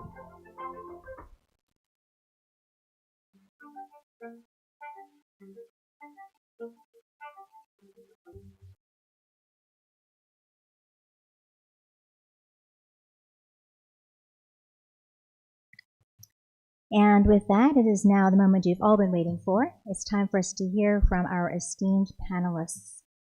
So Ms. McDougall, Ms. Withnaraja, Ms. O'Brien, and Mr. Simmons, it's an honor to have you here with us, and thank you for spending time to discuss such a significant topic. So let's begin by setting the context. I'd like to address Ms. Withnaraja first. The report deems accelerated transition to green and blue economies necessary to deliver the Paris Agreement. What policy challenges do you foresee in the implementation of this transition, and how can we address them for coherence across policies at different levels? Thank you, Sandy. And I know this is evening. I always worry when there's a video because I feel I should hand out popcorn as well.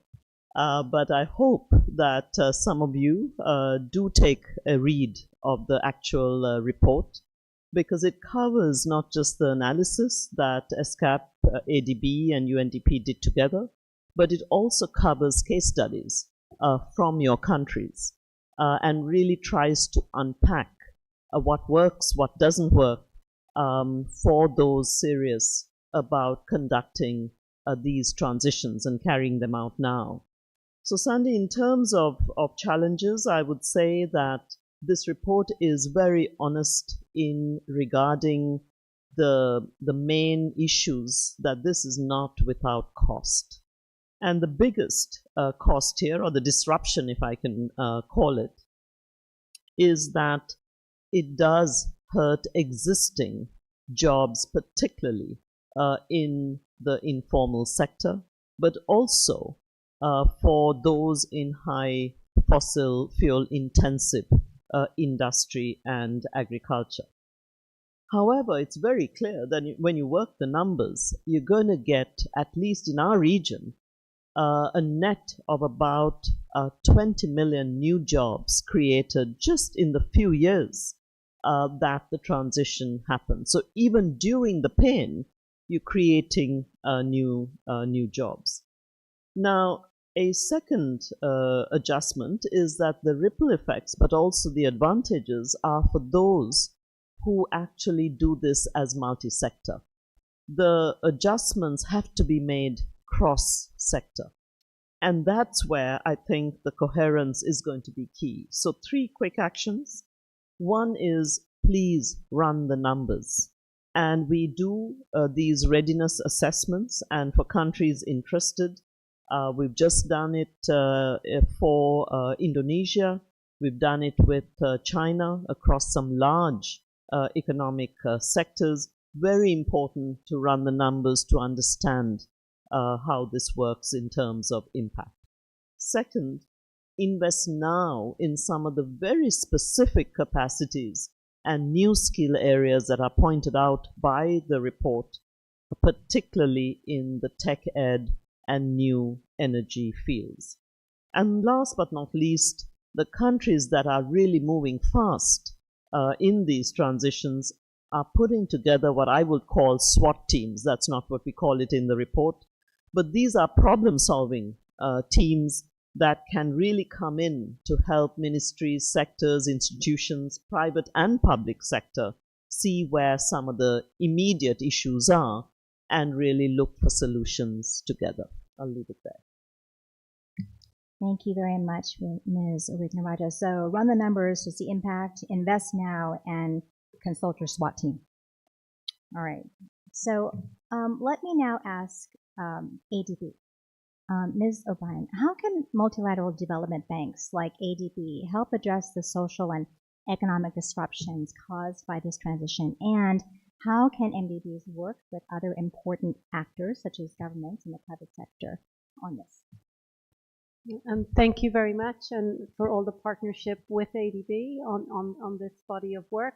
I will not be quite as succinct as Connie, because there is a lot of work that we've been doing on just transition over the last couple of years.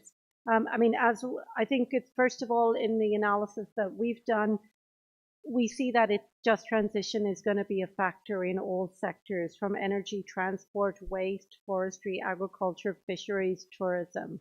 And that there are going to be both the job creation, but also the need for livelihoods support within all of these. The partnerships and the meaningful engagement with different stakeholders from both government and private sector will be absolutely critical.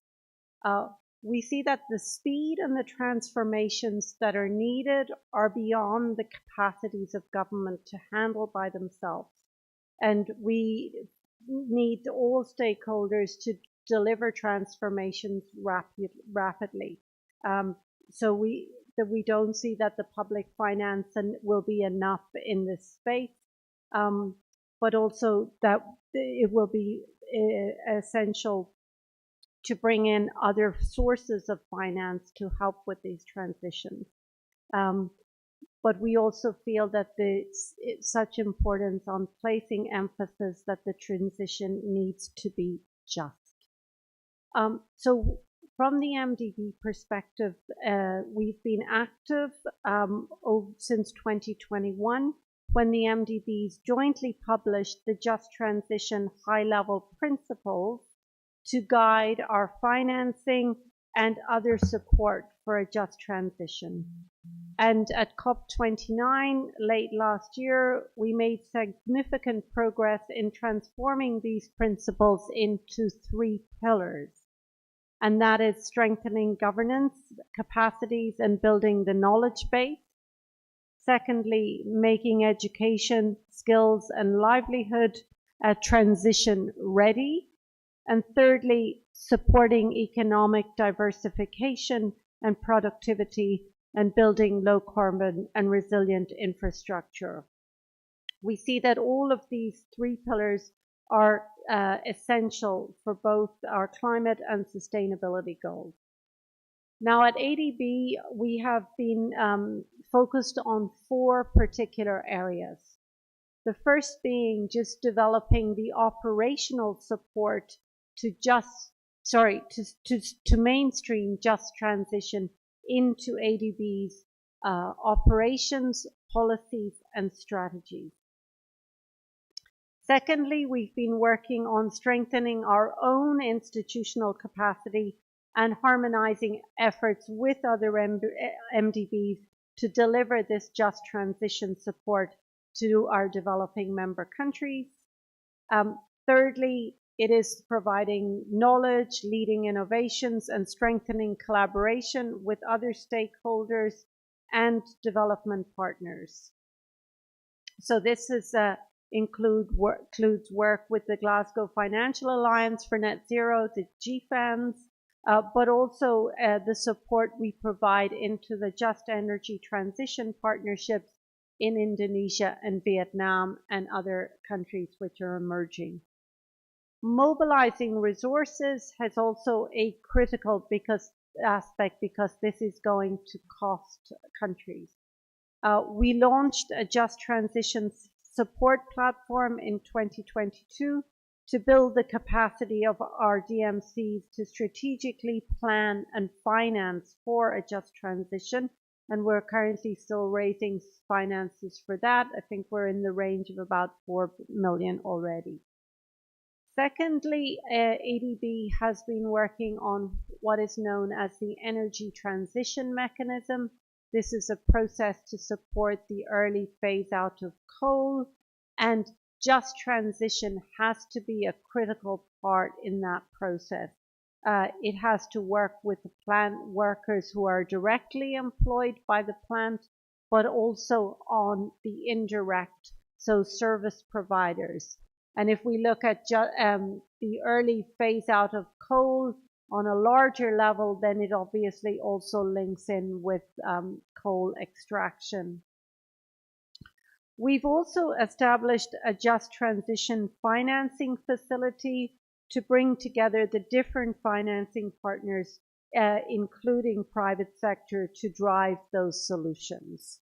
So the last thing I'll talk about is one of the other bodies of work is we have a community resilience partnership program.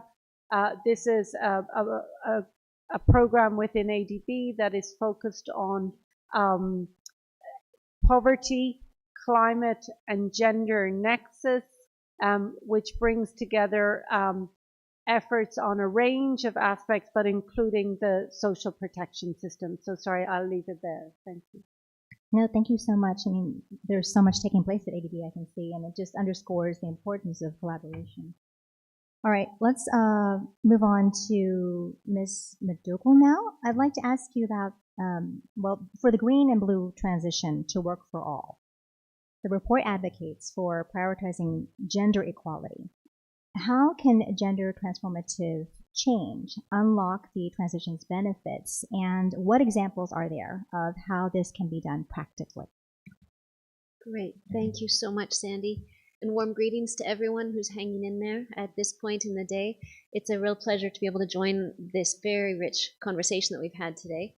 I thought I would tackle this question a little bit on the why and then on the how. And since it's late in the day, I wanted to complement the excellent facts and the richness of those with first a case example, a little story that has stuck in my mind since I first heard it some years back in a form of green transition that was taking place. And this was where a program had resources, had investments to make in multiple communities, and in this community in particular, they approached the leaders, they approached the committees that were making the decisions, they had a robust discussion, they made a decision that seemed exactly right at the time, and they landed on an investment of 1,000 high-value trees that would down the road bring an income to the community.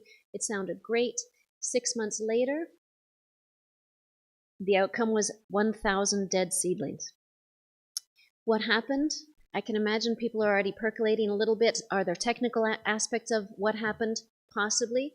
But the driver of the failure in this case was the decision making. the decision-making process was primarily the already more powerful established leaders of the community. In this case, they were men. The women, they had a few seats at the table, but were essentially there in secretarial roles and other capacities. And as an outcome, the decision was really good with the knowledge and perspective of the folks making the decision, but the women could have brought to the table the fact that there was actually a fuel crisis, a water crisis, and other priorities needed to be invested in this moment for it to work. Not to mention that their engagement, their participation was in the form of post-decision voluntary work in the nursery, which they couldn't carry out because of the high work burdens. We already heard today 4 to 5 times the amount of work in unpaid care carried by women over men in the region. So robust as it wasn't robust for all genders. Similarly, the low-income households weren't involved in the decision, and had they been at the table, they could have shifted to bring issues like the fact that the slopes needed stabilization, and fast-growing bamboo and other activities would have protected them and the community from the disasters that ensued over the next 6 to 12 months. So the story is, it's just a quick one, and it's community scale, but it really applies to our blue and green transition as well, I think, because it tells us not only what we hear a lot, that if we're not proactively inclusive and equitable and just, we will retrench or even worsen inequalities, but it also tells us that the outcomes will be weak or even fail. They will be unsuccessful if we don't take the just part of the just transition seriously. So if that's on the table, let me just quickly round up on the how question, and my takeaway is we need to think in layers and we need to act at the roots.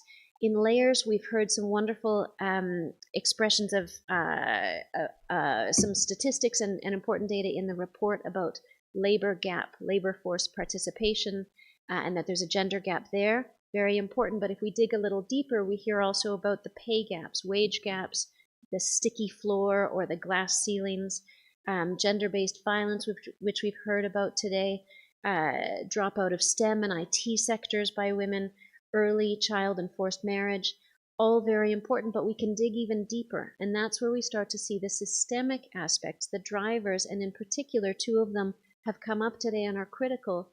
The unequal division of labor between genders, in particular unpaid work. And I didn't say women's care burdens because it's not a women's issue, it's an everyone issue. This imbalance is an issue for everyone. Secondly, unequal decision making, as we heard in the story. The imbalances there matter, and we can dig even deeper to the harmful gender norms that constrain, that they're the unspoken aspects of what we think men should be and do, what we think women should be and do, and those are, in a sense, they're the blueprint for the house we build. If the other parts are the foundation, decision making, care, those, and distribution of work, those are the foundations, but the blueprint is these gender norms. And if we don't address those through going deeper than gender responsive activities, which are critical, gender budgeting, gender analysis, and transition plans, but we need to get to those aspects that engage with men and women co-owning gender equality, that engage with surfacing harmful gender norms and harmful systems, and shifting those, we will ultimately be recreating the same house, even though we're calling it a transition. Thank you for that. A lot of work needs to be done. All right. I'd like to move on to Mr. Simmons now. Companies are typically the biggest employers in the key sectors affected by the transition, and requirements and changing skills impact them first. Is the private sector moving fast enough in identifying and anticipating the new skills needs? Well, I think when we talk about energy transition, first and foremost, I think the latest statistics show that we've crossed 1.5 degrees warming already. So when it comes to the transition, I think it's fair to say that none of us are moving fast enough. Government, policymakers, the private sector, and consumers. We all need to do more. But specifically in terms of addressing the skills transition required for a just transition, I actually think companies are working pretty effectively in this area.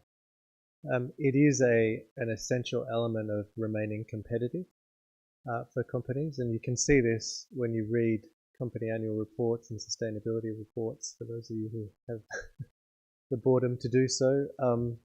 There are some very interesting pieces of information in there about this topic, but specifically I think it's clear in many companies, specifically in the energy sector, that this issue is a competitive threat that is getting sufficient attention. Having said that, we've talked a lot already on this panel about partnership and collaboration, and recognizing that not one group can do everything. And I think it's important to recognize that the private sector or companies can do some things well, can contribute to others, and in some areas they require quite a lot of policy and government support. So if I look at the experience from the companies that I'm associated with and have seen through the various networks that I belong to, I think for vocational training, technical training, reskilling workforces, they're the sort of things that the private sector can do very effectively, very efficiently, and probably are in the best place to do so. When it comes to things like the engineering and higher technical skills that are required, that is where a longer term commitment is needed. Collaboration with universities to make sure that the right pipeline of students are coming in the right areas to meet the needs of companies, and that does require some planning and longer term commitment. Some companies do it, some don't. And then on things like societal norms and gender roles and things of that nature, which can restrict the workforce in a number of areas. Corporates have a role to play there, but it's of limited impact relative potentially to what others can do. And so I think recognizing that partnership and collaboration with others is critical, is an essential ingredient here.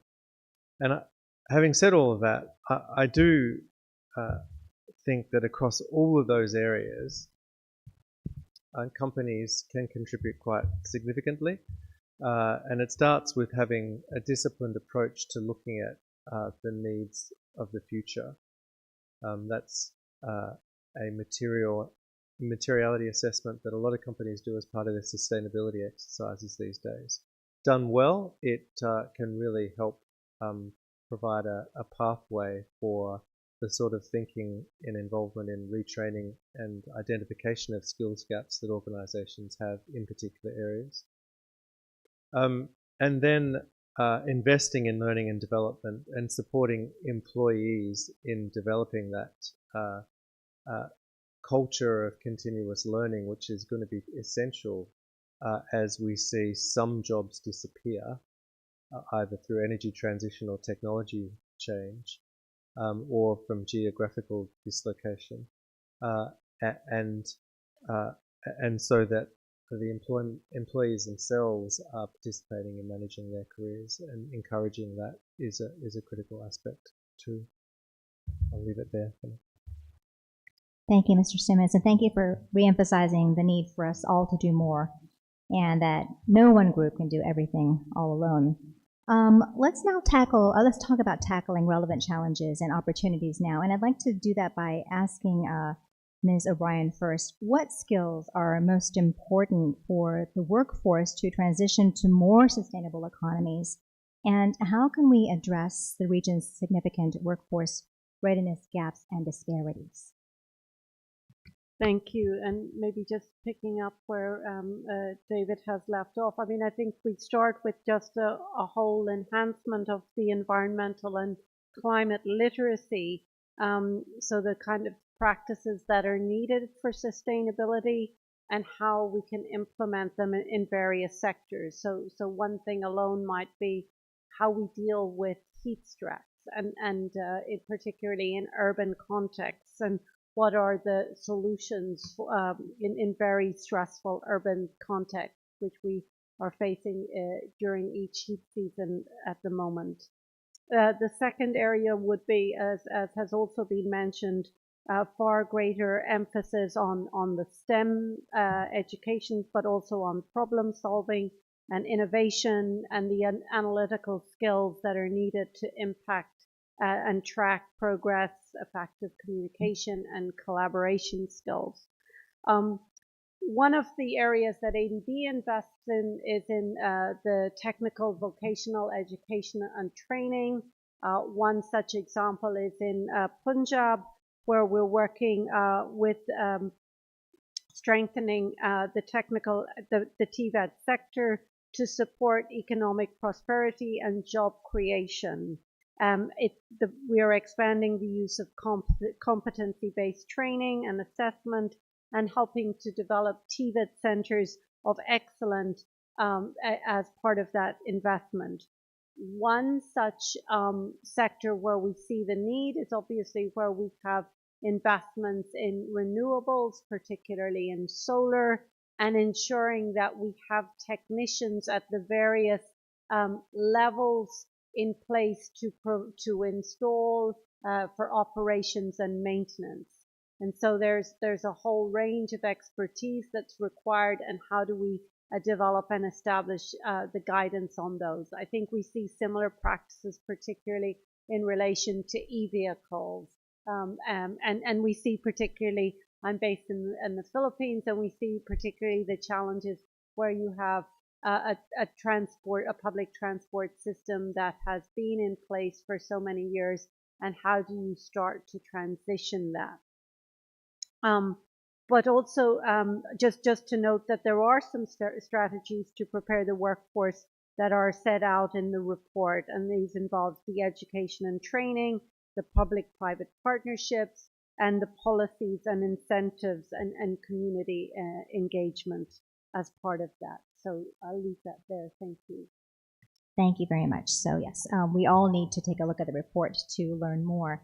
I'd like to ask Ms. Naraja now, how can we ensure that the transition leaves no one behind and that it increases opportunities for those at risk of exclusion, such as women and informal workers?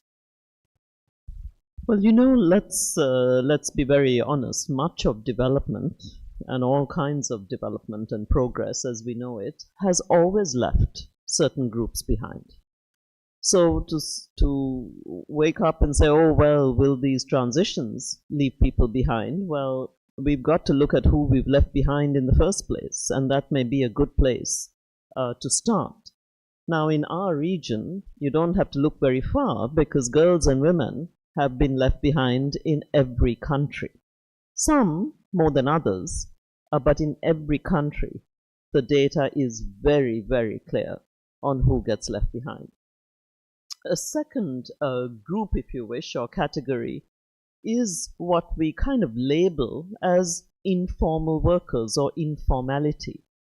Now, when did informality mean lack of legal protections, lack of dignity, lack of basic respect, insurance, a hope to move forward? So somehow this issue of informality and informal workers has also kind of taken on this category of not being protected and respected. And yet in this region, these are millions and millions of workers who don't have social protection or any legal protection for that matter.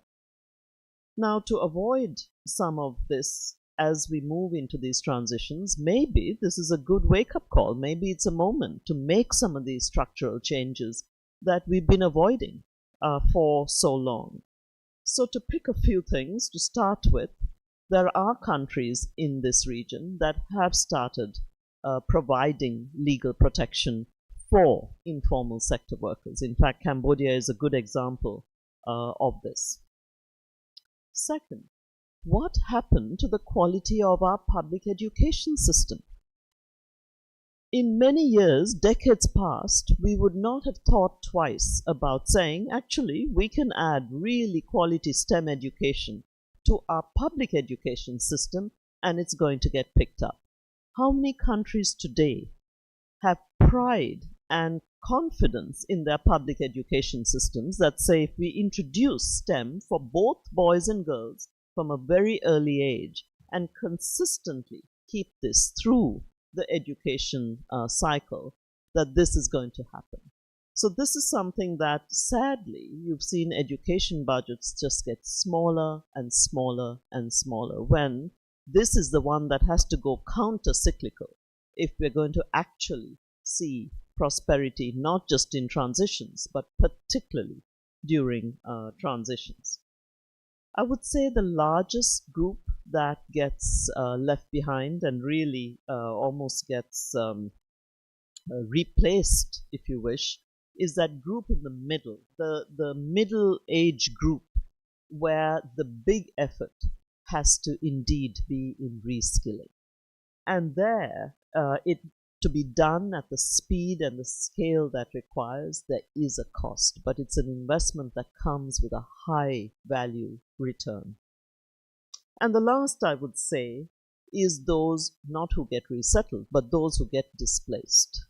And that is the older group of workers. And again, this is something that is very clear in the report.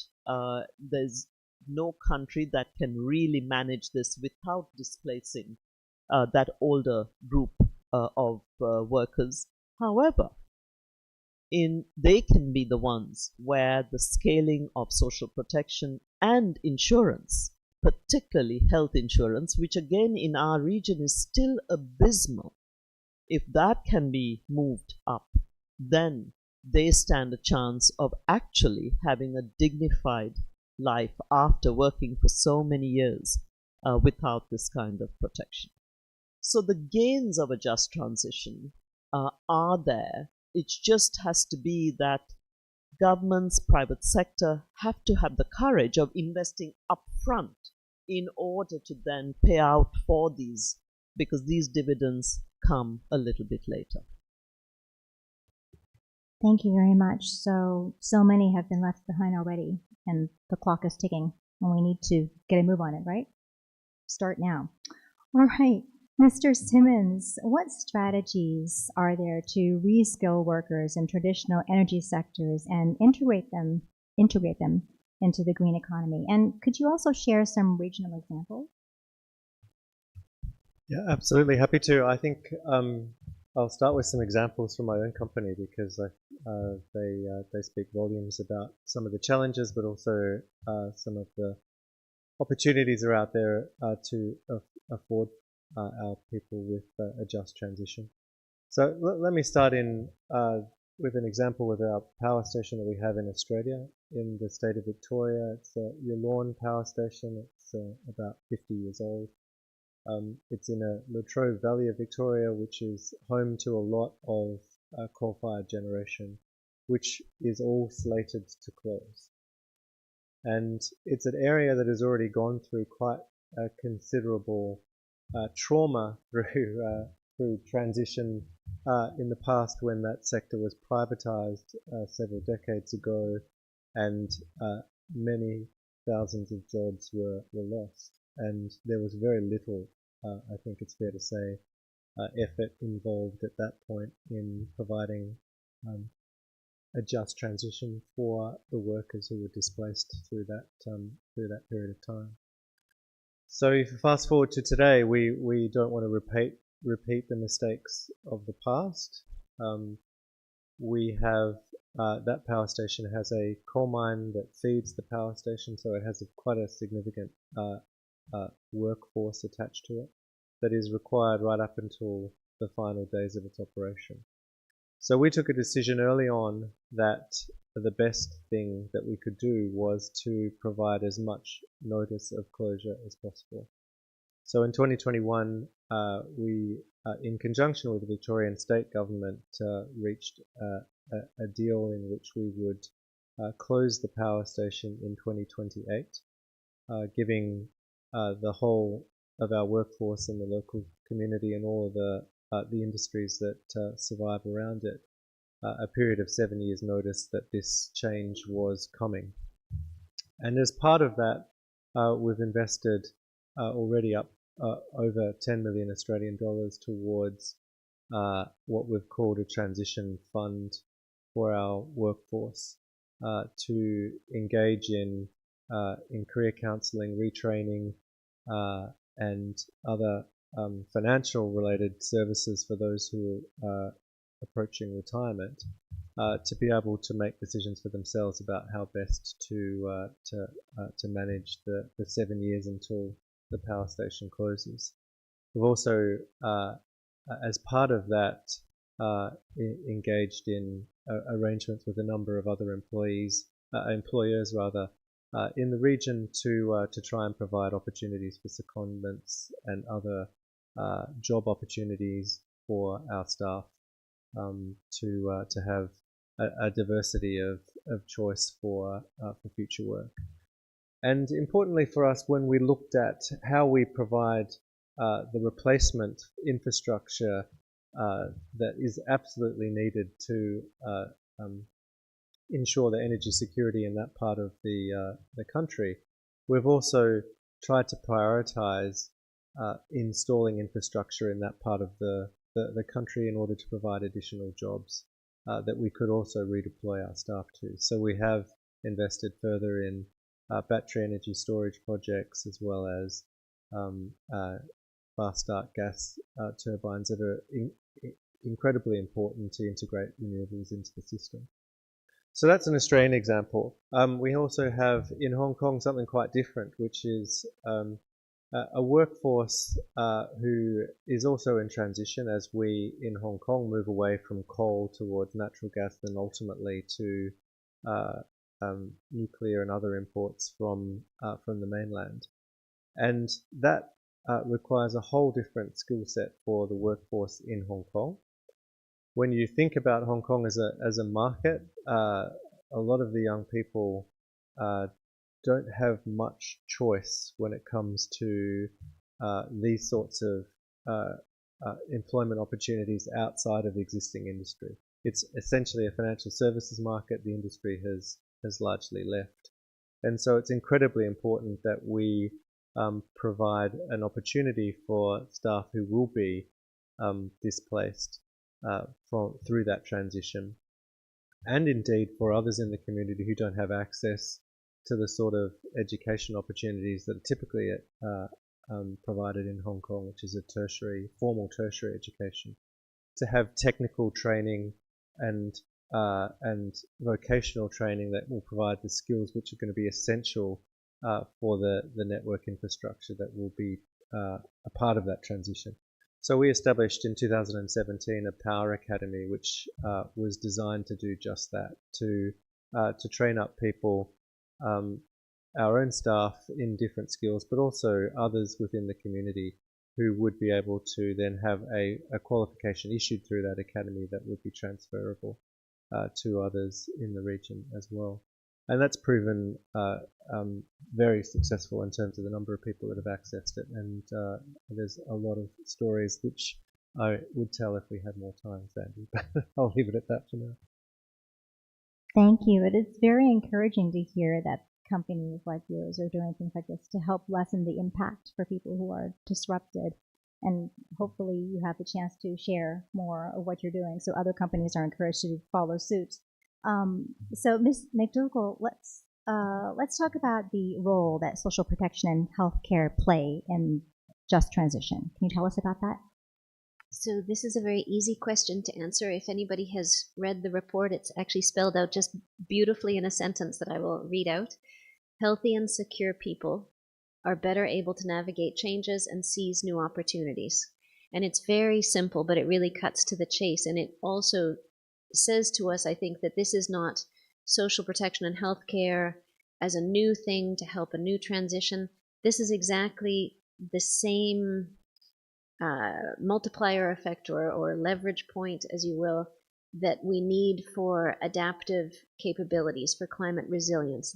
It's all the same stuff that we need, not just for a good life for everyone, but to survive and thrive the situation we're in. And so I just wanted to highlight 3 challenges and a couple of ways forward, and I'm really pulling on the report here. Some of the challenges that come out very clearly, as the co-panelists have shared already, one is informal employment, which has many advantages in terms of flexibility for many people, but 2/3 of workers in the Asia Pacific are currently in informal employment. That's about 1.3 billion people. And as was raised already, that means also very little in the way, if anything, in terms of safety nets, in terms of legal protections and more. And it also means that they're outside the system. Even if the money and social protection systems are in place, they're not necessarily easy to engage in that system. Demographics have come up as well today, and this is a key point. There is in many countries in Asia Pacific an aging population. What I learned from the report was on the other end of the spectrum, the percentage of youth in Asia Pacific that are called NEET, not in employment, education, or training, is about 20%.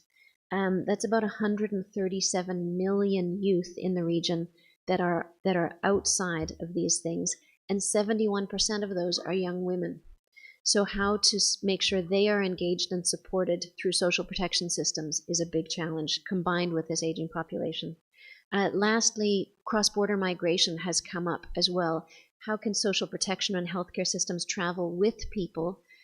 Mobility, when it's safe and voluntary, can be a very constructive livelihood strategy. I know that myself as someone who's just moved to Bangkok from Malaysia. And yet it's a little bit unknown territory. So the good news is that I'll just round up with a couple of points from the report on ways forward. I think there's some very clear opportunities in the area of universal basic protection and some good experiments coming up in the region around basic income guarantees, universal health care coverage. And Thailand, I believe, has already seen not just reduced out-of-pocket expenses, but increased labor force productivity, care infrastructure investments. And here I think there's opportunity to think outside the box a little bit and make sure that mental health care doesn't fall outside of those frameworks as this universal basic protection can advance. Some good advances have been named in the report around migrants, in particular around Social Security. I think we heard already increased legal protection has come up in some countries, and the possibility of Social Security being available for migrant domestic workers as they cross borders. So I think there's some good mechanisms to play with, and the report shares a few of those. The third part of this three-legged chair, if you will, is the sector-specific investments and support, so the active labor markets programs. And here retraining and skills have been reinforced. Public works have been less mentioned today, but I think are an important opportunity. And I wanted to underscore as well that all of this way forward, universal basic protection, legal protections for migrant workers, and sector-specific investments are out of reach at the moment, in part because of financing. And here's where I think, as folks raised today, we need to start looking at the bigger question of how are global debt systems impacting on the ability to move forward with effective social protection and healthcare, and what can be done about it, not in 2 decades, but what can be done about it now in the sprint to 2030. Thank you very much for bringing up all those points. So obviously the report itself has so much to offer, and I sincerely hope that the partner organizations are able to disseminate that information to as many people as possible. I will do my part. I will be reporting on this panel and the forum, of course, in my news program. I'd like to move on now to the question and answer session. I feel that we've learned so much from our panelists, and I'd like to open the floor up now to the delegates to see if you would like to ask anything further of our panelists.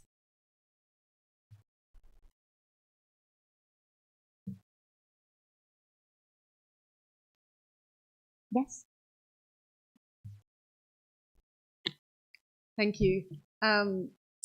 So I'm speaking from a trade union perspective, and we're the Public Services International, the global union that represents the workers who work in the power stations you've been talking about. And as you might know, just transition is a concept that trade unions developed and lobbied for many years. And that's why we have this expression in the Paris Agreement and the Just Transition Work Plan as part of a COP. So I have a couple of questions, I guess, around how the work, particularly of the ADB, is seen through the concept of a just transition without social dialogue being mentioned or trade unions being mentioned as the foundation of a just transition. The comments, I think it's David, isn't it, that David made, is actually a good example. I was surprised to, be in agreement there with the private sector representative. This example that he's provided includes our members at the Yallourn Power Station. We also have members at the, in Indonesia at PLN, where I believe the ADB is also targeting some of the work that was mentioned, and in other countries. But the example from Australia provides evidence that privatisation was a disaster for the community. There was no transition, no just transition, of course, as David mentioned. And the just transition, or the authority that has been set up, is co-governed with trade unions. The government of that state worked with trade unions, looking at that specific, as was mentioned, long-term transition. But in many places, you'll see that trade unions are not prepared to engage in the conversation about transitioning out of fossil fuels. Firstly, because it comes with privatisation, a threat of privatisation. And workers don't want to necessarily work in fossil fuels. They're not saying we must work in fossil fuels. They want a good job. They want a unionised job and a public sector job. And what's being put on the table, particularly by the ADB and other international financial institutions, is not a secure long-term job. It's not a public sector job, and nor is it a unionised job. So we're very happy, absolutely, to work with governments and others on a just transition when we can talk about public sector renewables that are managed by public sector workers who are unionised. And there are examples of those. And coming back to the Victorian example, the government made a commitment to actually bring back a public sector energy provider that had previously been privatised. And now renewables will thankfully be a part of a state electricity commission, which we very much welcome. And we hope that other governments around the world look at this model of public sector renewables. There is finance for it because it's financed by the state. All of our energy is paid for by consumers and eventually financed by the state, and often through the most disadvantageous contracts with private sector providers. And it's clear that the state can provide it, often at a lower cost and a more reliable cost than the private sector can. So I really hope that those involved with this program will, first of all, think about how to engage trade unions more meaningfully in a just transition, and also look at the value that the public sector can have in building a renewable future. Thank you. So I will just make one comment, but with time and also colleagues are more immediately involved in this, but with ADB is involved in conversations with trade unions on the work that we're doing on just transition. So we can take the conversation otherwise aside, but there is a dialogue with trade unions as part of the process. Thank you. And actually, we are quickly running out of time. So, we have one more question? Yes. Yes, thank you very much, Stephen Tobin and Ken Shawa from ILO. And look, let me first start by congratulating the authors on this very timely report. Something we've been kind of following through, I think, the process, so congratulations on this. I think maybe this was hinted at a little bit, when we talk a lot about net gains, I think, as economists. I'm sorry, could you speak closer to the microphone? Thank you. Sure. Again, we're just very quick congratulations, I think, to the authors, Stephen Tobin and Ken Shawa from the International Labour Organization.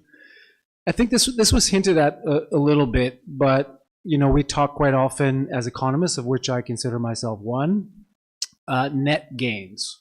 But the reality is that quite often, those that are disrupted or displaced are not in a position to be the ones to take up these new opportunities, putting aside skills upgrading. And I think we've talked a little bit here about livelihoods and the importance of social protection for those that are unable or not in a position geographically, skill-wise, to take up these new opportunities. But we have to do more.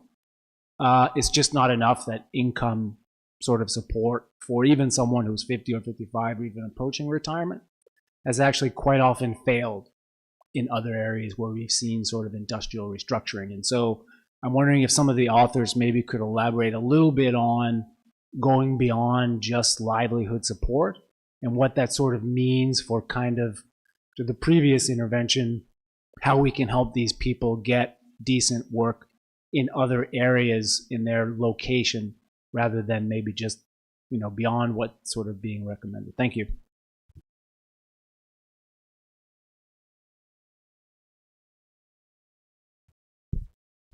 Thank you to the sister agency over there, ILO, and who does a lot of work in Tibet and other fields, including having the trade unions as a key member, and reminds us all that the stakeholder dialogues are absolutely critical. To your point, as I had mentioned before, I think a lot of people do get left behind, and they're not. This is not just about inner transition. If we look at development across the board, we've seen those who have had, and particularly informality, that actually don't get captured, whether it's in a transition to a blue or green economy or any other form of transition.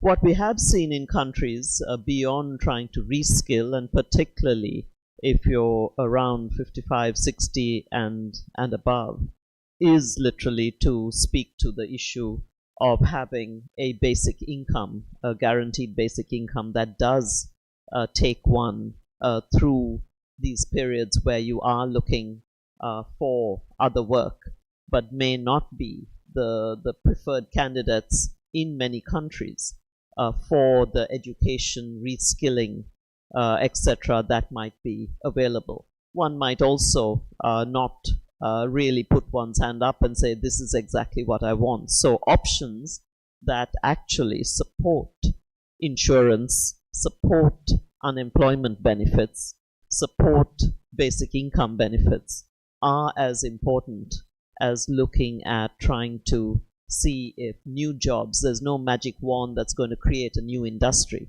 But governments that are planning this, the readiness assessments show that the ones who are planning this better are indeed seeing that in some areas where there will be a greater loss of jobs that were heavy, either agriculture or industry, fossil fuel driven, are looking to see whether new areas or new service sector employment, other types of work can be brought to those areas. Never an easy match, and there's no kind of rainbow hue we can put on this, but it is going to be something that in those impact assessments there's a better chance to make sure that those who are then dropped off or left behind have the option of new employment should they choose to take it. Thank you, ma'am. I see we have one more delegate with a comment or question. Thank you very much. It was a very insightful presentation, and I'm Prem from the Children and Youth. I would like to ask about the impact on the marginalized communities like for the children and youth, and could the just Could you speak more closely to the microphone? Thank you. And could the just transition be able to deliver without just getting more money, or how could we better partner with more people, with partnerships, and to have a development justice, like, because developing countries in terms of climate finance that we need to invest in, it would be how could we accelerate just transition with other methods like technologies, with partnership with people, with indigenous knowledge, like for example, how can we learn, how can we love, to reserve the roots of the life, to roots of our life, right? And also the roots of our wisdom that benefits people as well in terms of just transition. Thank you.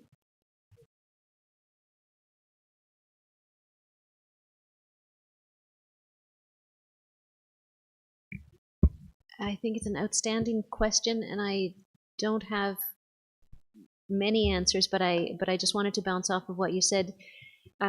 First, just to say to keep asking that question, and I think we all need to keep asking questions like that. I was going to say that I think the way forward is exactly to start finding the ideas in the policies, in the plans, in the strategies, and the investments that are not mirror images of what we've already been doing. So in climate finance, outside the box, things would include global wealth tax. To me, that's a really interesting new mechanism.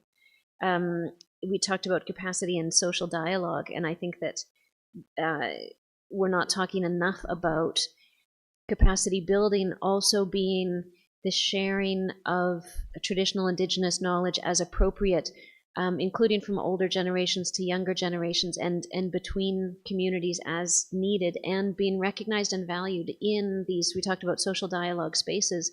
They're still often very linear, and so to open up social dialogue so that it's recognizing multiple forms of knowledge, multiple ways of knowing, multiple sciences. And I think, to be honest, that's going to take a lot of capacity development for everyone, people who design, who lead the processes, who participate. We have to be more curious and better able to understand each other and to respectfully move forward. That I'm hoping that someone will raise the foundational point of rights, but I think that a cornerstone of my answer to your question is around rights, everything from human rights to environmental rights, tenure rights, intergenerational rights, and rights of nature, as if they are well formed and developed and locally led, I think are very powerful ways forward that are already there. We just need to understand what's working, what's not, when, where, why, and how, and then be a little bold. Great question. Thank you very much for that. And I think that's a wrap. I don't see any more cards up, so we have run out of time. So I'd like to thank our esteemed panelists for offering your insights and experiences on these critical issues. And I'd also like to thank everyone here in attendance for your engagement and commitment to these pressing concerns. Together, we can ensure that the workforce of tomorrow is resilient, fair, and capable of meeting the demands of greener, more inclusive economies. And that concludes the launch of this year's Asia-Pacific SDG Partnership Report. Please do join us outside the hall for the reception, where you can network with fellow attendees and also continue this discussion to ensure that no one is left behind. I'm Sandra Han Utsaha, and it's been a pleasure being your moderator. Thank you and good evening.